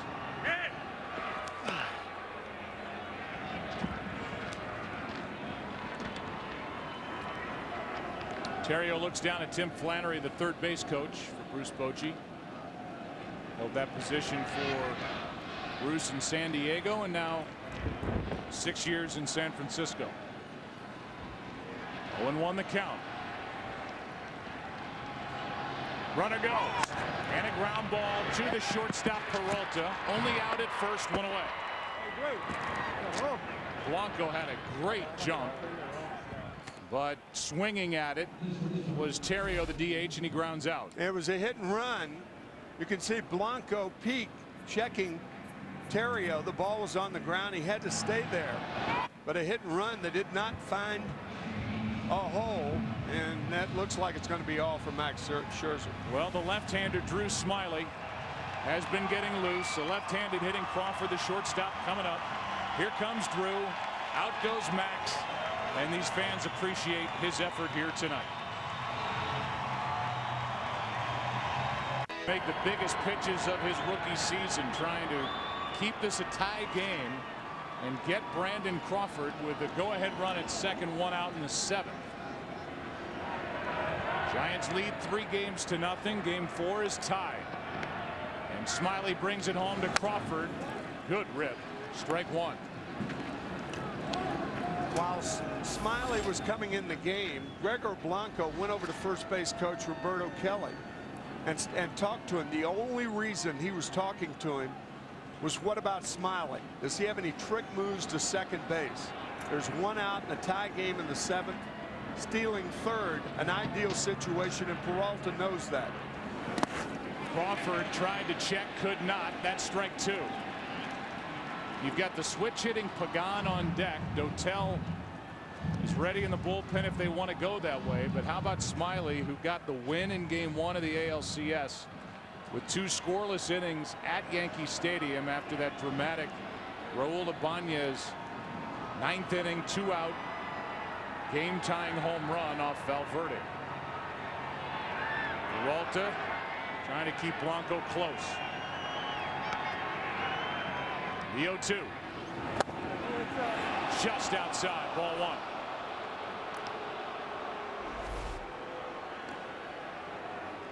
Breaking ball. Just misses. Just missed. Smiley came up in April. Pitching on the 28th of October. Bringing home a 1-2. Crawford fouls it left side, and you can hear the effect on the microphones down on the field of that wind whipping around here in the 7th inning of Game 4. And we'll have more of it tomorrow night if this series goes that far. It helped a ball hit by Cabrera, may have helped a ball hit by Young. 2 home runs to right for the 3 runs for the Tigers here in Game 4. Here's a 1-2. With a runner at second, 1 out. Crawford flies it to center for Jackson. 2 out. And Blanco at second with Pagan coming up. And Jim Leyland is going to go to the right-hander. Octavio Dotel, who is with his 13th organization, is going to pop out from behind that outfield wall. And it'll be his job to try and get Pagan and keep this game tied. Smiley did his job. The rookie, good against Crawford. 2 out. Top of the 7th.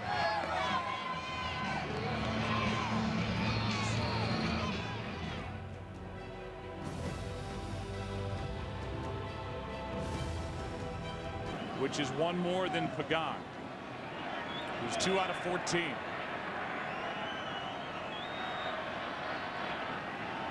Dotel in relief of Smiley. Infante with Pagan yelling at himself down the line. Inning over. And the bullpen does its job for Detroit here in the 7th. How about this fact? This is the first game with both teams having a game-tying or go-ahead home run in the same inning since 1995. Albert Bell did it for Cleveland. Ryan Klesko for the Atlanta Braves. It is time to stretch here in Detroit. And we join public address announcer Bob Bergiels for the introduction. God bless America. Of the bullpens, we've already seen 2 members of the pen for the Tigers come in, Smiley and Dotel. And they did a nice job in the top of this inning. Infante flies to center for Pagan. 1 out. Tim, we started this game talking about the Giants defense, and it's been yet another big night. Whether it was the play by Sandoval with Kane getting out of his way. After the home run, the ball rocketed by fielder. Crawford made that play, and then this. And a ball deflected by Matt Cain. Our Stick Sporting Goods untouchable moments when mind, body, and equipment come together. You are untouchable. Every season starts at Dick's Sporting Goods. Ball 1 inside the Laird. All 4 games, the Giant defense has answered the call at least twice in a game. Laird 0 for 2. Lined out trying to bunt his last time. Take strike 1. He has done a good job behind the plate, Laird, with the work of Scherzer, then Smiley, then Dotel. With 1 out, here comes a 1-1. The one thing about Gerald Laird as a catcher, if he gets on base, you don't have to pinch run for him. He's a fast runner. And they're in a position where they really can't do much, even if they wanted to, because of the injury to Avila. Right. Popped up. Not going to get on base here as Belt waits for out number 2.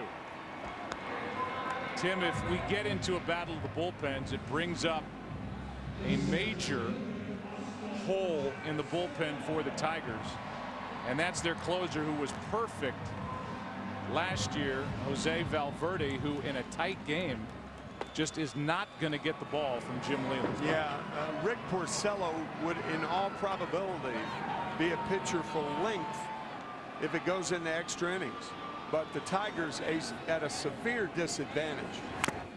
The bat is lost by Jackson, and it looks like everybody's okay. Jackson is willing to let that bat go here and let that bat go forever as he's getting a new one out of the dugout. Thankfully, that didn't get anybody on its way into the seats. On the other side for San Francisco, a big weapon. Tim Lincecum worked last night, went 2 1/3. And when talking to Bruce Bochy, he said maybe he's available for an inning tonight. Maybe. But you're not going to get length out of him, and so that's a piece of it that may not be there for Bochy. Pitch number 101.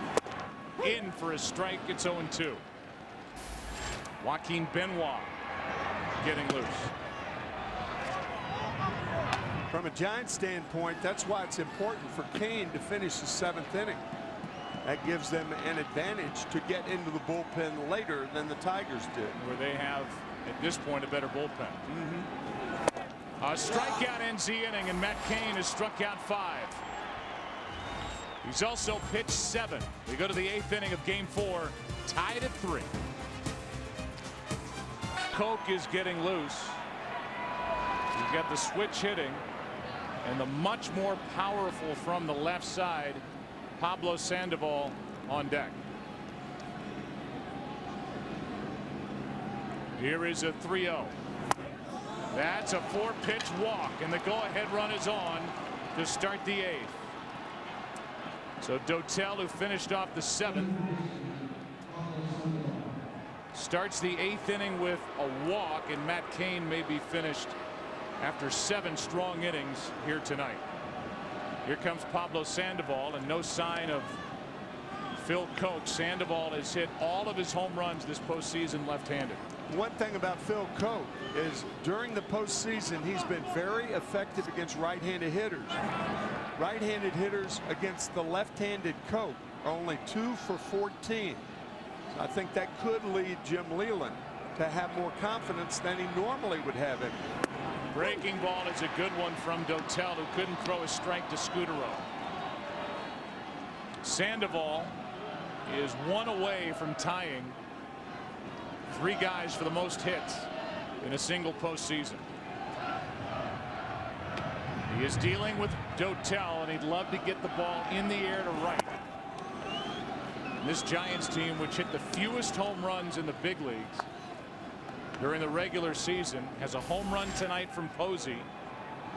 They have 4 in this World Series. This guy has 3 of them.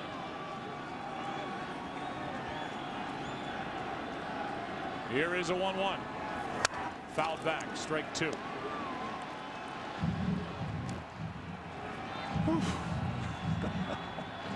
This has been intense as we welcome you inside our broadcast booth, and good starts tonight from Scherzer and Matt Cain. Excellent, giving up 3 runs in 7 innings, 6 1/3 for Scherzer, 7 innings for Cain. And now we're in a very interesting part of the game, the 8th inning of a tie game. Let's get back down there. Yeah. 1 ball, 2 strikes, 1 on, nobody out. Sandoval golfs it foul, went down and in. Did Dotel, and the count is still 1-2. One other guy who's in our truck and does such a great job weekend after weekend, and certainly during this postseason, is Aaron Stoikov, who works so hard in our tape room, putting pieces together. And there's been a lot to work with up to this World Series, where the Giants have taken care of the first 3 games of this World Series. Tigers trying to force a game 5. That is a fair ball, and they've got Scutaro hung up in a rundown. Dotel is involved, and that tag completes the double play. Roberto Kelly, the first base coach, kept trying to get Sandoval to touch the bag. He wasn't sure that Fielder touched it, but he did, so he's out immediately. Now Scutaro is in a rundown, running him back, and Dotel makes the tag. It's rare that a pitcher gets a putout, but he did then for the double play. On the double play, 3-6-1. And you can see Peralta, it's always the objective to run the runner back to the bag from where he started. And Peralta was saying, give it to me now, and he ran the runner Scutaro back to first, and Dotel was there for the tag. So now 2 out, nobody on. The batter is Posey, who hit a 2-run home run in the 6th for a short-lived 3-2 lead. Affeldt, the left-hander, is alone in the bullpen with Berry, Cabrera, and Fielder coming up. So 2 lefties coming up in the bottom of the inning, and Affeldt will be on the mound, it appears. Here's Posey. He's already got 1 home run. Now he takes the ball. That was a good play by Fielder to snag that ball before it went foul. That was very, very close. And the Tigers got a break. Here is a 1-0 pitch from Dotel. Strike 1. And Dotel can still bring it. Quentin Berry could not be any deeper. He's beyond the area where left fielders have worn out the grass, which is about 10 feet in front of him. He should be deep, too. Playing a no doubles defense by the outfielders of the Tigers. And here in the rain, the wind is still howling out to right. The 1-1. Fouled away, and for any right-handed batter, as we saw Cabrera do in the 3rd, and Delman Young do in the 6th, just serving it out to right, you can get one over the boards. Crowd into it with a count 1-2.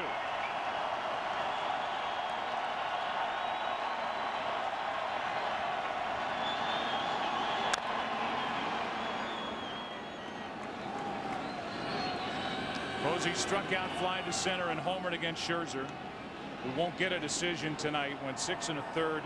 Good solid start. 3 runs, 7 hits, struck out 8.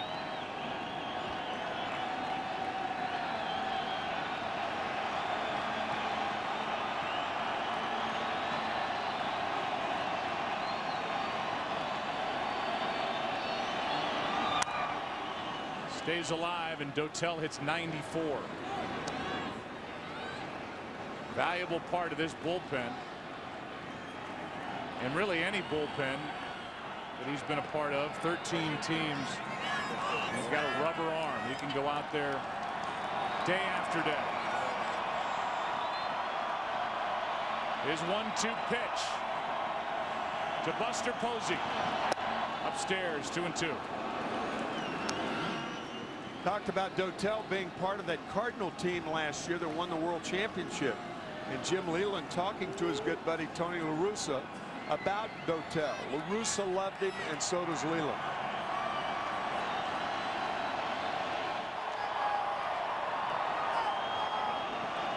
The 2-2. Got it. And the inning is over.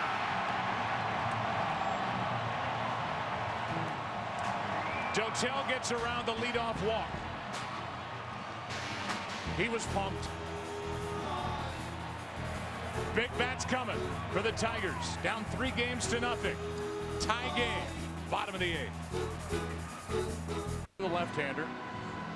And with that move comes a corresponding move, Tim, and that is that Quentin Berry in that number 2 spot is lifted. The left-handed hitting Berry for the right-handed hitting Avisail Garcia. He's a young guy, 21 years old, will develop power. He's been pretty good this postseason for the Tigers. Yeah, ideally what managers do in situations like this, a tie game, bottom of the 8th inning, when you bring in a reliever, you hope that your opposition or your enemy makes a hitting change. In this position,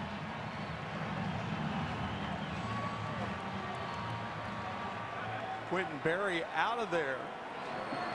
And obviously a team has only so many hitters on their bench. So a fresh pinch hitter. We were talking about it.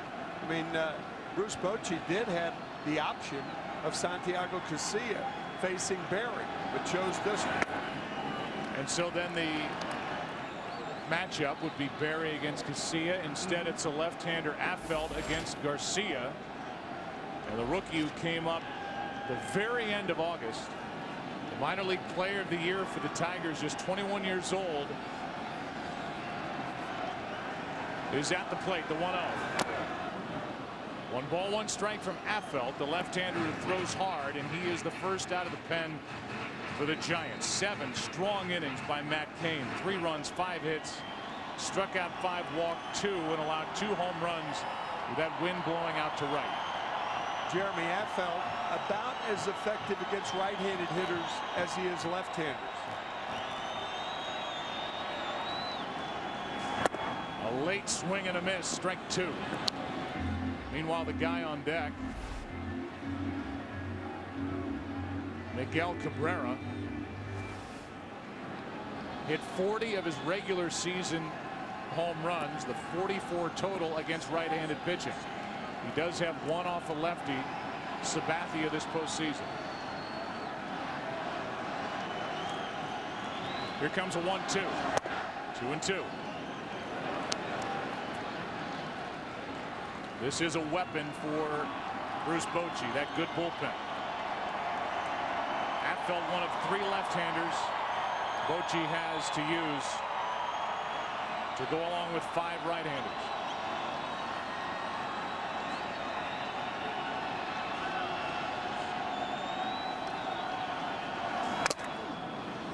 That got Posey's mask.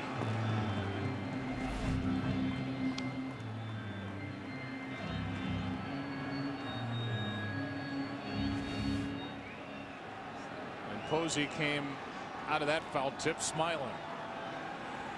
You know, I do think that hockey style mask takes a foul tip much better than the old-fashioned mask.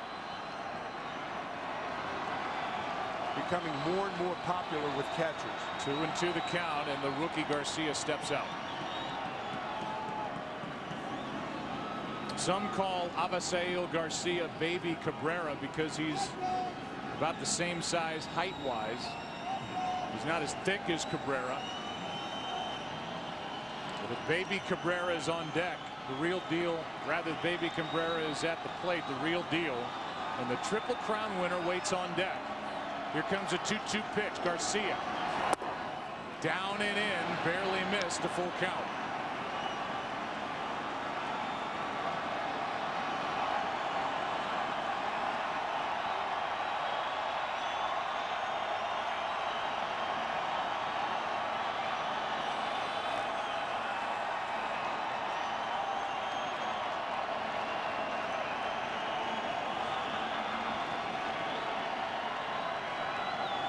The 3-2. Garcia gets a piece.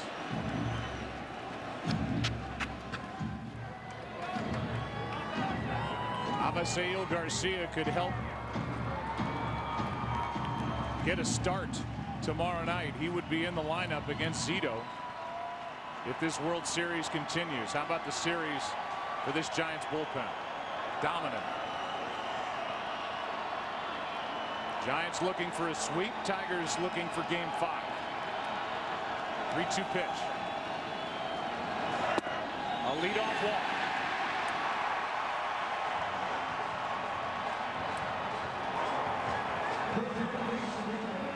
And it brings in the guy we've described, and many have as well, as the most feared hitter in the game. The first Triple Crown winner since 1967. He has homered tonight, walked, and struck out. With Garcia walking, what an at-bat that was for Garcia. And with him on first base, there's no way to even think about putting Cabrera on. If they got Garcia out, you may do that to pitch to Fielder. Maybe. Cabrera takes a strike. We've seen Miguel go up there ready to swing, and swinging on that first pitch. He took strike 1.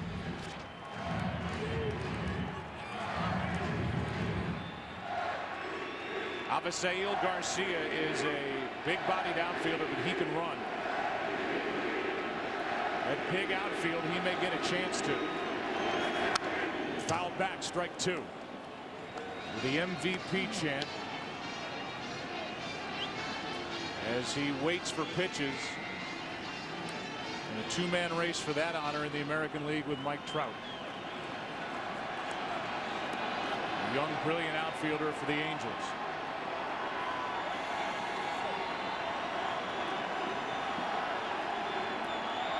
Affeldt ready with an 0-2. Cabrera strikes out, and a big strikeout for Jeremy Affeldt. A 3-pitch strikeout gets Cabrera. Look at the breaking ball in there for a strike. Second pitch is fouled back. Got him. It looked like a tight slider or a splitter. Cabrera swinging over it. You don't get him to strike out in this situation very often. Now it's Prince Fielder. Ball one up and in. Prince, a 9-year, $214 million deal signed when the Tigers lost their weapon, a DH, Victor Martinez, to an offseason knee injury. That contract will always be a part of the description of Fielder, looking for his biggest swing. Takes a strike. Prince 0 for 3 tonight and just 1 out of 13 without an RBI in this World Series. In his career, however, he has taken Affeldt deep twice. Affeldt's a better pitcher now than he has been, however. Good curveball. Strike 2. In the past, Affeldt was not getting the breaking ball over as well as he has been this year. That's the difference between Affeldt now and what he was 2 years ago. So he struck out Cabrera, has Fielder set up at 1 and 2, and he strikes out. 2 down after the leadoff walk to Garcia.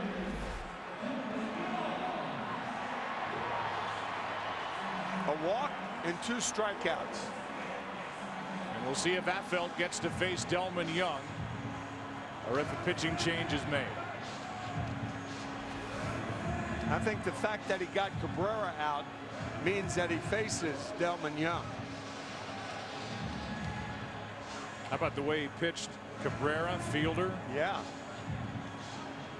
And after a visit, Posey back behind the plate. Last time up, Delman Young tied. That home run to right, his second hit of the game. His 3rd home run of this postseason. And he will face Affeldt. 1 on, 2 out. Ball 1 low. Unless Young goes deep, the outfield as deep as it is,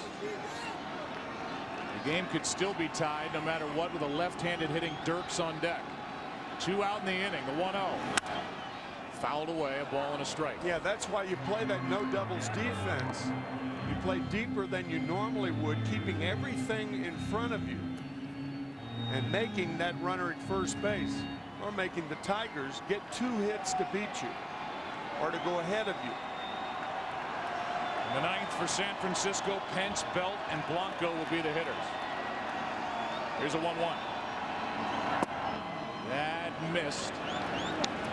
Ball 2.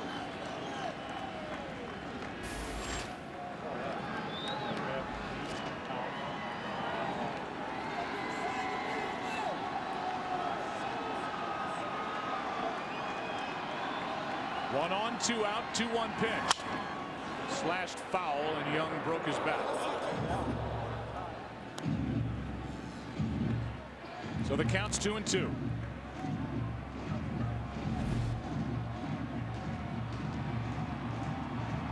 Right off the end of it. More firewood. Fire sounds good as the temperature has really dropped here in the last 2 innings. If you're just joining us, it is 11 o'clock in the East. Miguel Cabrera with a 2-run shot, his first extra base hit, his only extra base hit of this World Series. Put the Tigers up by 1. Posey then returned the favor with a 2-run shot to put the Giants up by 1 in the 6th. And Delman Young, the man at the plate, tied it in the bottom of that 6th inning. 3-3 game with the Giants leading 3-0 and a check on Garcia.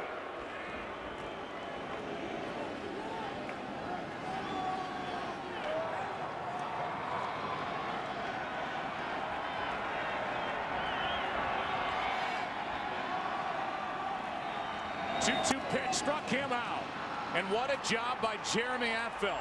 Gets around a leadoff walk and then walks right through the heart of the order.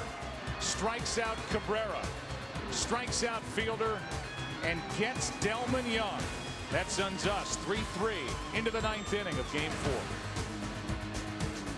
Almost stopped entirely. Game 4 of the 2012 World Series. Pence. Strike one. Hunter's had better swings. Over the first 10 games of this postseason, he hit just 154. He doubled and scored his first time up tonight. Started tonight hitting over 300 over his last 5 games. Rally caps are on. The 0-1 pitch. Strike 2. If Pence can get on for the Giants, it would go a long way toward helping the Giants score in this inning with 2 left-handers coming up. But as it was important for Jeremy Affeldt to get Miguel Cabrera out, the left-hander to the right-hander, the same for Koch against Pence. Here comes an 0-2. Phil Koch was part of the Yankees when they won it all in 09. In that December, he was part of that big trade, and he found himself a Tiger. That's what he is, too. This guy's a Tiger. Here's his 1-2 pitch to Pence. On the inside corner, 1 away.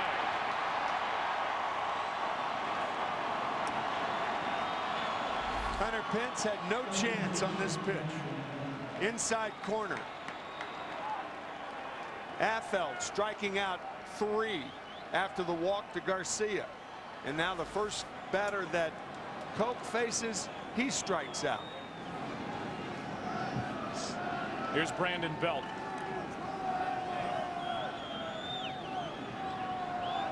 This postseason, Phil Koch now has gone 9 innings, is not allowed a run. He's gone 2 for 2 in save chances. And opponents are hitting right around 130 against him. Wow. But as you said, left-handed batters.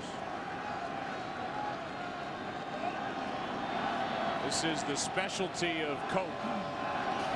He got a strikeout of Hunter Pence, and you can see Laird try and calm Phil down a little bit after that high fastball missed, maybe overthrowing a bit 2-0. Right-handers now just 2 out of 15 against Koch this postseason, after hitting just under 400 against him during the regular season. Here's a 2-0. Belt fouls it back, and he had a good swing. Brandon with an RBI triple in the second, his only hit of this World Series. May have chased ball 3.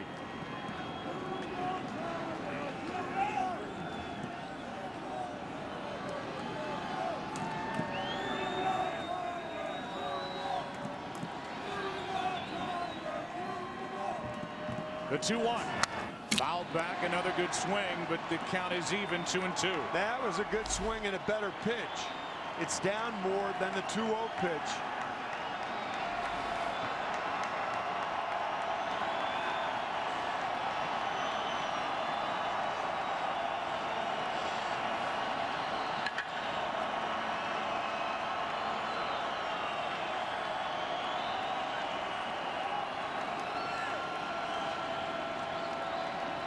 The 2-2 in the dirt. Check to swing, full count. After 4 fastballs, the breaking ball, and Belt laid off.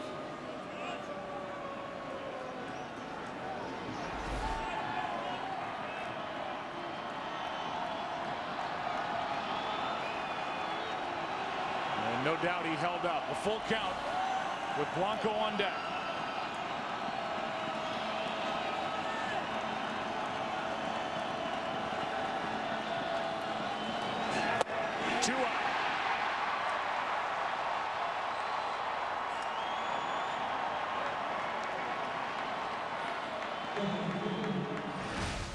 Our night count replay. Jeremy Affeldt in the bottom of the 8th went right through the heart of the order for the Tigers after a leadoff walk.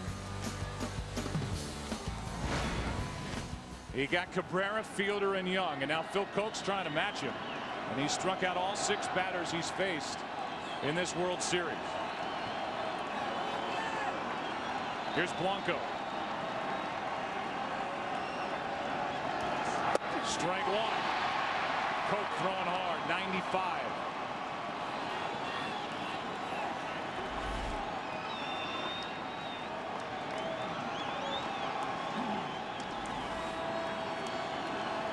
Gregor Blanco is 1 for 3 tonight.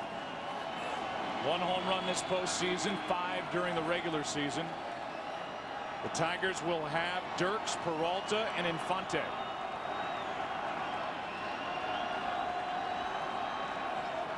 In the bottom of this 9th inning. Here comes an 0-1.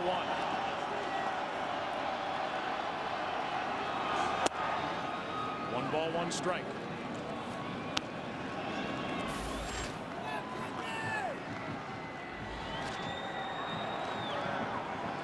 When you throw as hard as Phil Coke does against a left-handed batter, they become more low ball hitters.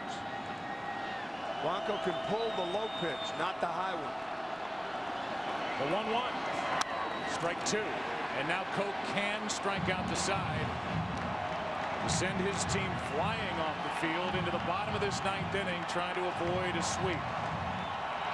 If you're wondering how many home runs Blanco has hit against left-handed pitching, 3 this year.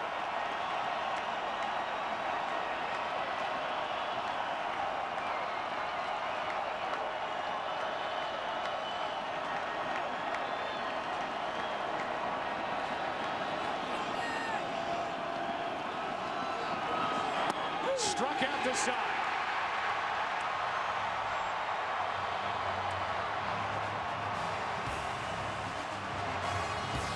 It takes a run to force game 5. Dirks, Peralta, Infante coming up. Bottom of the 9th. Tied 3-3. He often hits the ball to left field against left-handers. He had 274 against them in the regular season. Casilla still up in the bullpen. 2 strikes with Peralta, the right-handed hitter, on deck. So a battle of the bullpens. That's what we have gotten to here in game 4. Affeldt struck out the side in the 8th. Phil Coke struck out the side in the 9th. The 0-2. Breaking ball stays up, ball 1.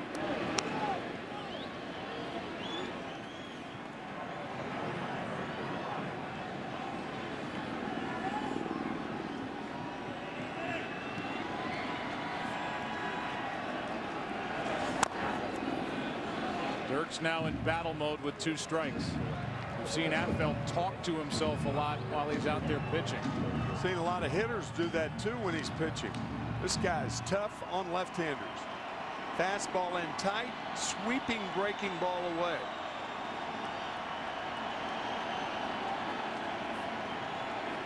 The 1-2. Scooped up by Posey. 2-2.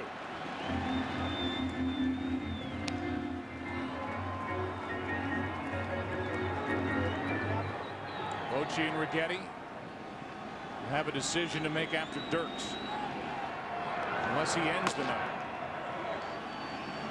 He hit 8 home runs during the regular season, and he strikes out. That's 4 straight for Affeldt. Can't do it any better than Jeremy Affeldt. 1 out here in the 9th. After the walk to Garcia, 4 straight strikeouts. That's that sweeping breaking ball we were talking about. Tough on left-handers. Watch Dirks. The top home run hitter in this lineup, tied with Delman Young this postseason, is the guy at the plate, Johnny Peralta. 2 in the ALCS, and he went deep in game 1.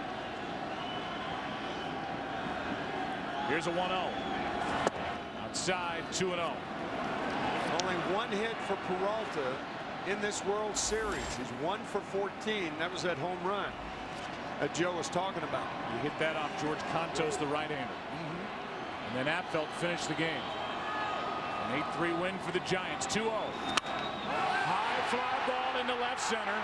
Back is Pagan, still going, and he makes the catch for out number 2. And that's why you play a no double defense. You play the outfielders deeper than they would normally play. And normally Pagan would be trying to guard against a single. Here he's guarding against an extra base hit. And it takes him to the middle of the track to haul it in. Oh, that ball was pounded. Maybe that's why Bruce Bochy's out there right now. He's seen enough. With Infante coming up, that's going to be it for Affeldt, who did a great job. Went an inning and 2/3, struck out 4, leaves with the bases empty. But on this cold night with the wind blowing out to right, that ball died on the track. Casilla coming in. 2 out, bottom of the 9th, tie game.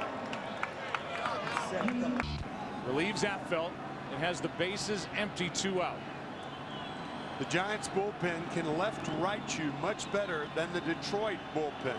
Once Koch is out of the game, no more left-handers down there. That's outside, a ball and a strike.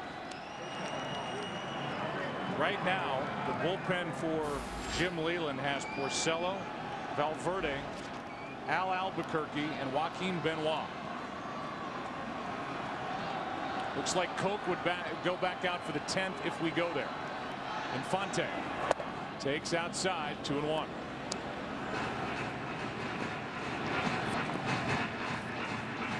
So often it's an unlikely source that comes up with a big swing or a big play in a game like this. Infante 1 out of 3 tonight.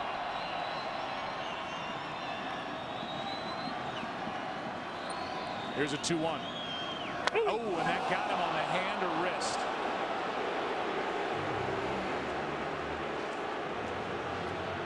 Santiago Casilla throws a very heavy ball, and it looked like it hit Infante on the left hand. This fastball riding up and in.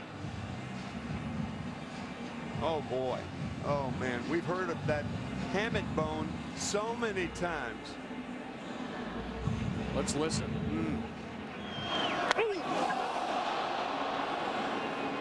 And that's going to take Infante right out of the game. What it does, it just presses that left hand right against the wood. No place to go. Man, that could be a big blow for the Tigers. Boy. Oh man.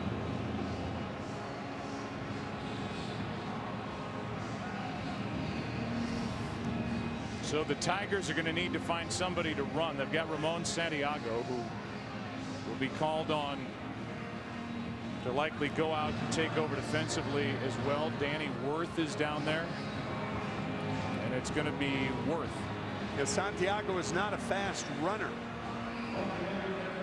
Jim Leyland has said that if Santiago can run, he'd be a regular second baseman. He's that good. Defensively, we will likely see Santiago. But out of the game is Infante, and that didn't look good. Yeah, Jim Leyland's hoping he doesn't have to worry about defense in the top of the 10th.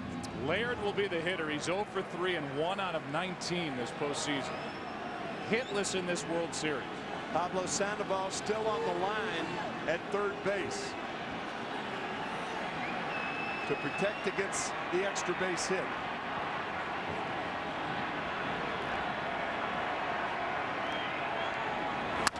Left side and right to Sandoval, who gets the out at second, and we go 2 extra innings in game 4. A hit batsman, Casilla gets around it, and that sends game 4 into the 10th inning, tied at 3. But the last time he played second base was August 5th. Made 1 error during the regular season, so we'll keep an eye on that. And Phil Koch takes over with Terriel, then Joaquin Arias in the on-deck circle for Crawford. And then Angel Pagan, the switch hitter. 3-3, 10th inning. Giants trying to end it here tonight. Terriel trying to get it started. Ball 1.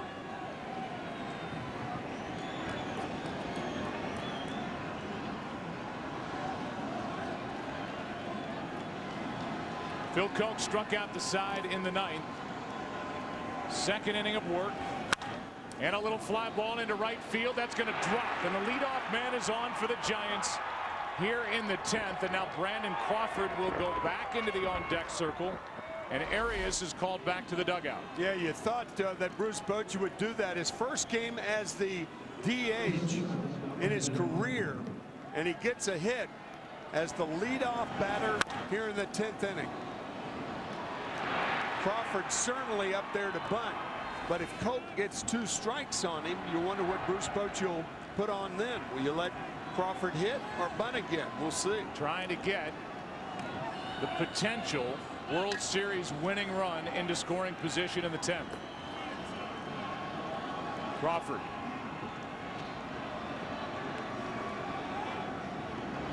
Watches Coke step off. Brandon Crawford up there to bunt. Yeah, there's no mystery in what he's going to do here.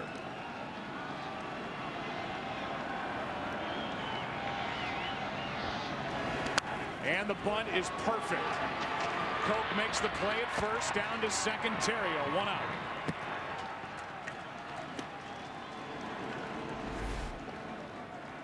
Bunts it toward the first base line. That is an excellent bunt, particularly since most left-handed pitchers fall to the third base side of the pitcher's mound. This is a blueprint on how to do it. Brandon Crawford had only 2 sacrifices during the regular season. And here in game 4 in the 10th inning, he drops down a beauty. Down to second is Theriot. And it's Angel Pagan who's been frustrated tonight and in this series. 2 out of 15. 0 for 4 tonight. But the Giants have found a different hero, it seems, every night, and Pagan could be that guy tonight for San Francisco. Benoit getting loose. Scudero on deck.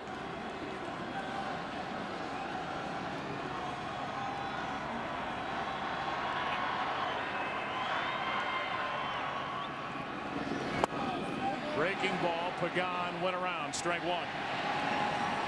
Now the outfield for the Tigers have reverted. The outfielders have reverted to normal depth. No doubles defense. They're trying to protect against a single now. Theriot can run. He's the runner at second. 1 out. Good breaking ball from Coke, who allowed the leadoff hit. Runner at second. 1 out.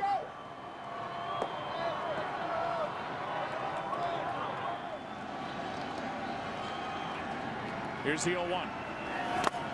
Nicely picked by Laird. I was just thinking Phil Coke had a lot of wild pitches as a reliever. He had 3. And that breaking ball in the dirt, from a catching standpoint, that puts an awful lot of pressure on Laird. Good play on the scoop. Theriot, meanwhile, will be alert to go to third if the ball is in the dirt.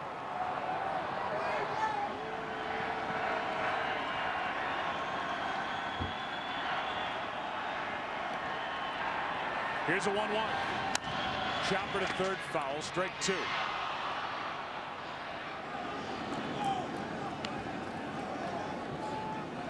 You know, if according to Blanco, the clubhouse and the atmosphere is the same in spring training as it is during the World Series, the look on the face of Bruce Bochy is the same, it seems. In spring training, in July, in the World Series, whatever. Yeah, it all starts there, doesn't it, Joe? It trickles down, and he is as calm a guy and as good a manager as there is in the game. 1-2 the count. Runner at second. 1 out. Time called at the plate.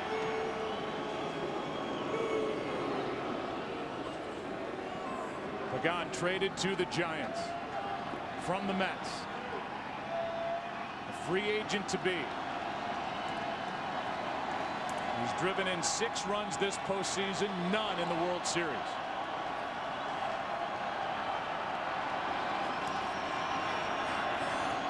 Two out.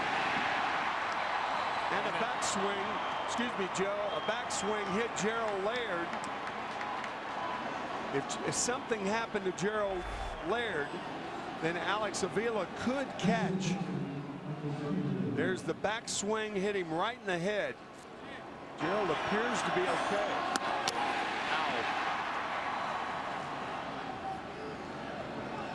Catchers have only used that helmet for about 20 years. It used to be a soft cap that they wore under that mask, and all sorts of damage was done until they started wearing that helmet. So now Scutaro. Marco Scutaro will step to the plate. If you're just joining us, we're in the top of the 10th inning, tied at 3. The Giants lead this World Series 3-0. Good game here in game 4. Cabrera hit a 2-run shot for the lead in the 3rd. Buster Posey a 2-run shot for the lead in the 6th. And it was Delmon Young who tied the game in the bottom of the 6th. Both starters very good tonight. Each bullpen very good. And it's up to Scutaro trying to give the Giants the lead here in the 10th. Strike 1. Garcia playing about as shallow as you dare against Scutaro. Sergio Romo getting loose just in case. The NLCS MVP comes up with a hit. 2 RBIs in this World Series. 1 hit tonight for Scutaro.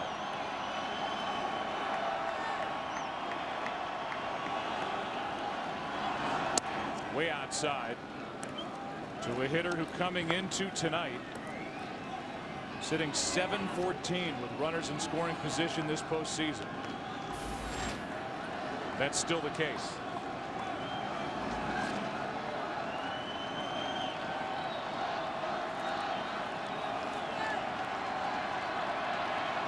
Theriot led off with a hit, bunted to second.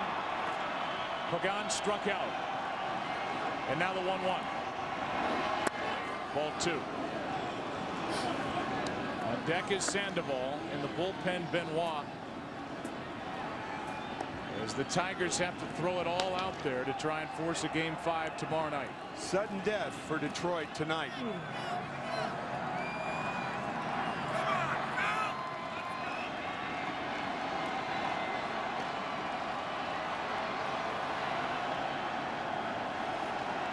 Here's a 2-1. 3-1.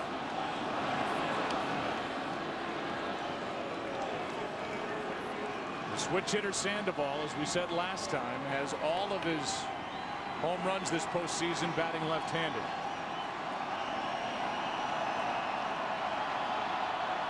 The count's 3-1, and we'll see if Cope throws a strike here to Scutaro. Good 2-3 combination for the Giants. Here it is. Line drive into center field, and that's a base hit. Here comes Theriot.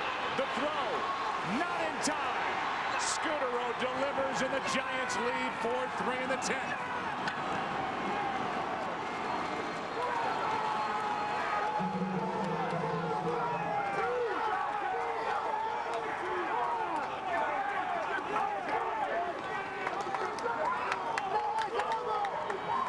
The big 2-out RBI hit for a guy who's called the blockbuster for the trade the Giants made when they got Scutaro from the Rockies in July. Up and away. Line drive in front of Austin Jackson, and the throw much too late. In fact, Scutaro on at second base as the Giants take the lead again. And now Phil Coke will work to Sandoval. Romo will get ready in earnest and try and wrap up this World Series in the bottom of the 10th. Sandoval grounds to third, fair ball. And the tag to end the inning. In the bottom of this 10th, the top of the order will bat for the Tigers down to their final 3 outs. The dugout for the Giants love it. You think about what's going on in the Civic Center in San Francisco, they've got to be going crazy. Theriot pumped up after scoring the go-ahead run.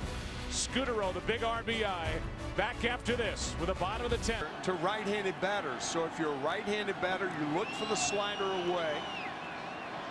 That's your best way of guessing location.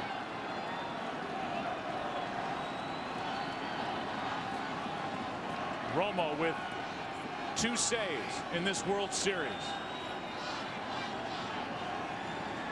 It was Brian Wilson who was on the mound when the Giants won it all in 2010.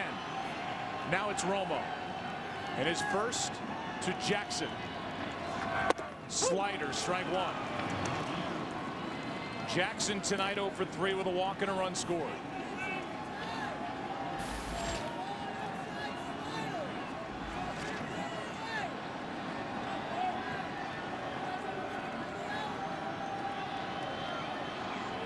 The 0-1.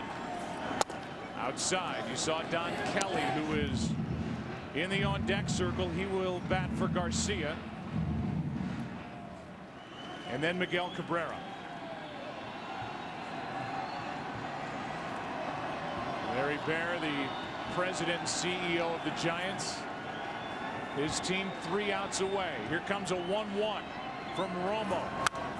That slider was hittable. Jackson fouled it back, and it's strike 2.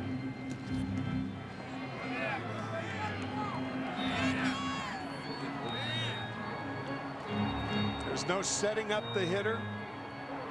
Everybody knows the slider's coming, including Austin Jackson.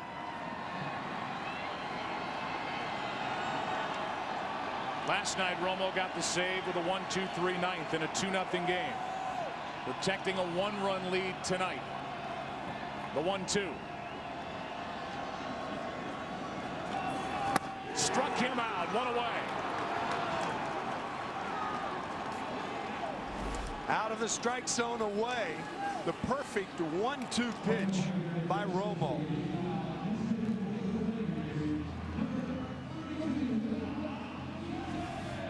And now Don Kelly will come off the bench and bat for Garcia. Kelly 1 home run during the regular season, hit 186, and this is his first at bat of the postseason. And because Kelly is a left-handed batter, Romo will go away from the slider and throw fastballs. Posey sets up away. Strike 1. So here's a guy who's not had an at bat the entire postseason, trying to get on in front of Miguel Cabrera, with his team down by 1 in this game and down 3 games to nothing to the Giants. Here comes the 0-1. Over but low, ball 1. The Giants got the big 2-out RBI hit from Scutaro.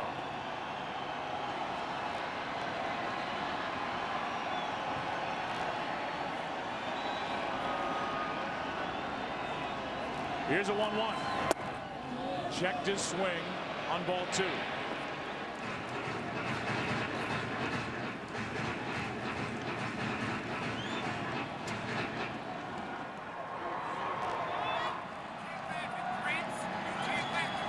Wind still blowing out to right. The Triple Crown winner will get one more at bat, at least. Here's a 2-1. Strike 2. And Romo came away limping a bit after that last pitch. Yeah, Buster Posey was going to throw the ball back to him, and then he hesitated, and Romo limping around the mound. He finally has the ball, but may have tweaked something. I guess it better be more than a tweak in this situation in the World Series. Looks like his left leg. Here is now a 2-2 pitch. 2 down. The strikeout to get Don Kelly. And now the battle with Miguel Cabrera. 2 out, nobody on. Back-to-back strikeouts. After 4 sliders to get Jackson, 5 sinkers to get Kelly, and look who's up. Miguel Cabrera, the first Triple Crown winner since '67, stands in the way of a celebration on the part of the Giants. Thing about Cabrera is everybody knows he did it earlier. He has great power to right field. He can hit that slider out the other way. First pitch. In for strike 1.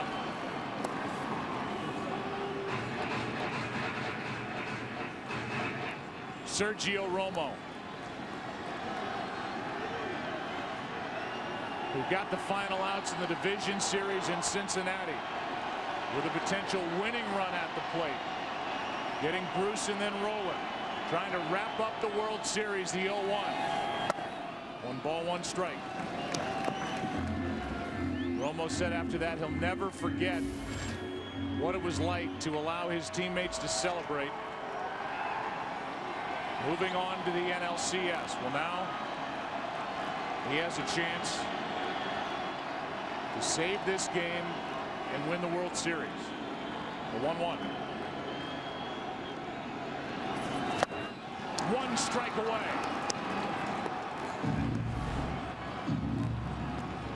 He's going to get it again.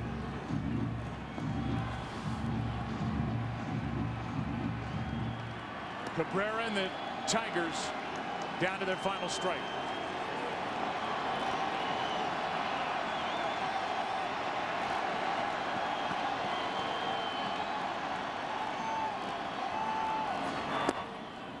Wooden chase, ball 2.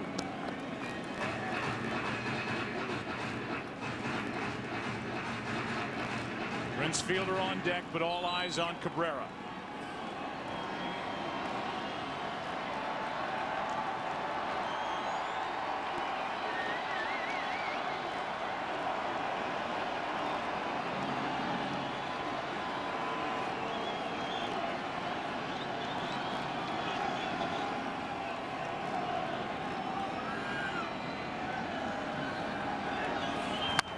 Off the end of the bat.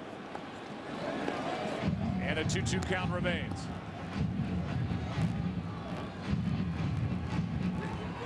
Giants trying to win their 7th World Championship in franchise history, their 2nd since moving to San Francisco in '58.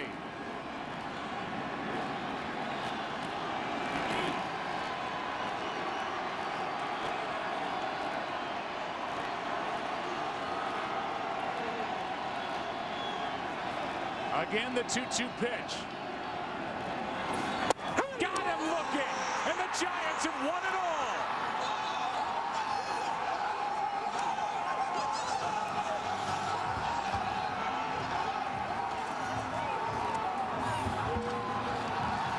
This team that was down 2-0 going on the road to Cincinnati in the division series, they came back and won.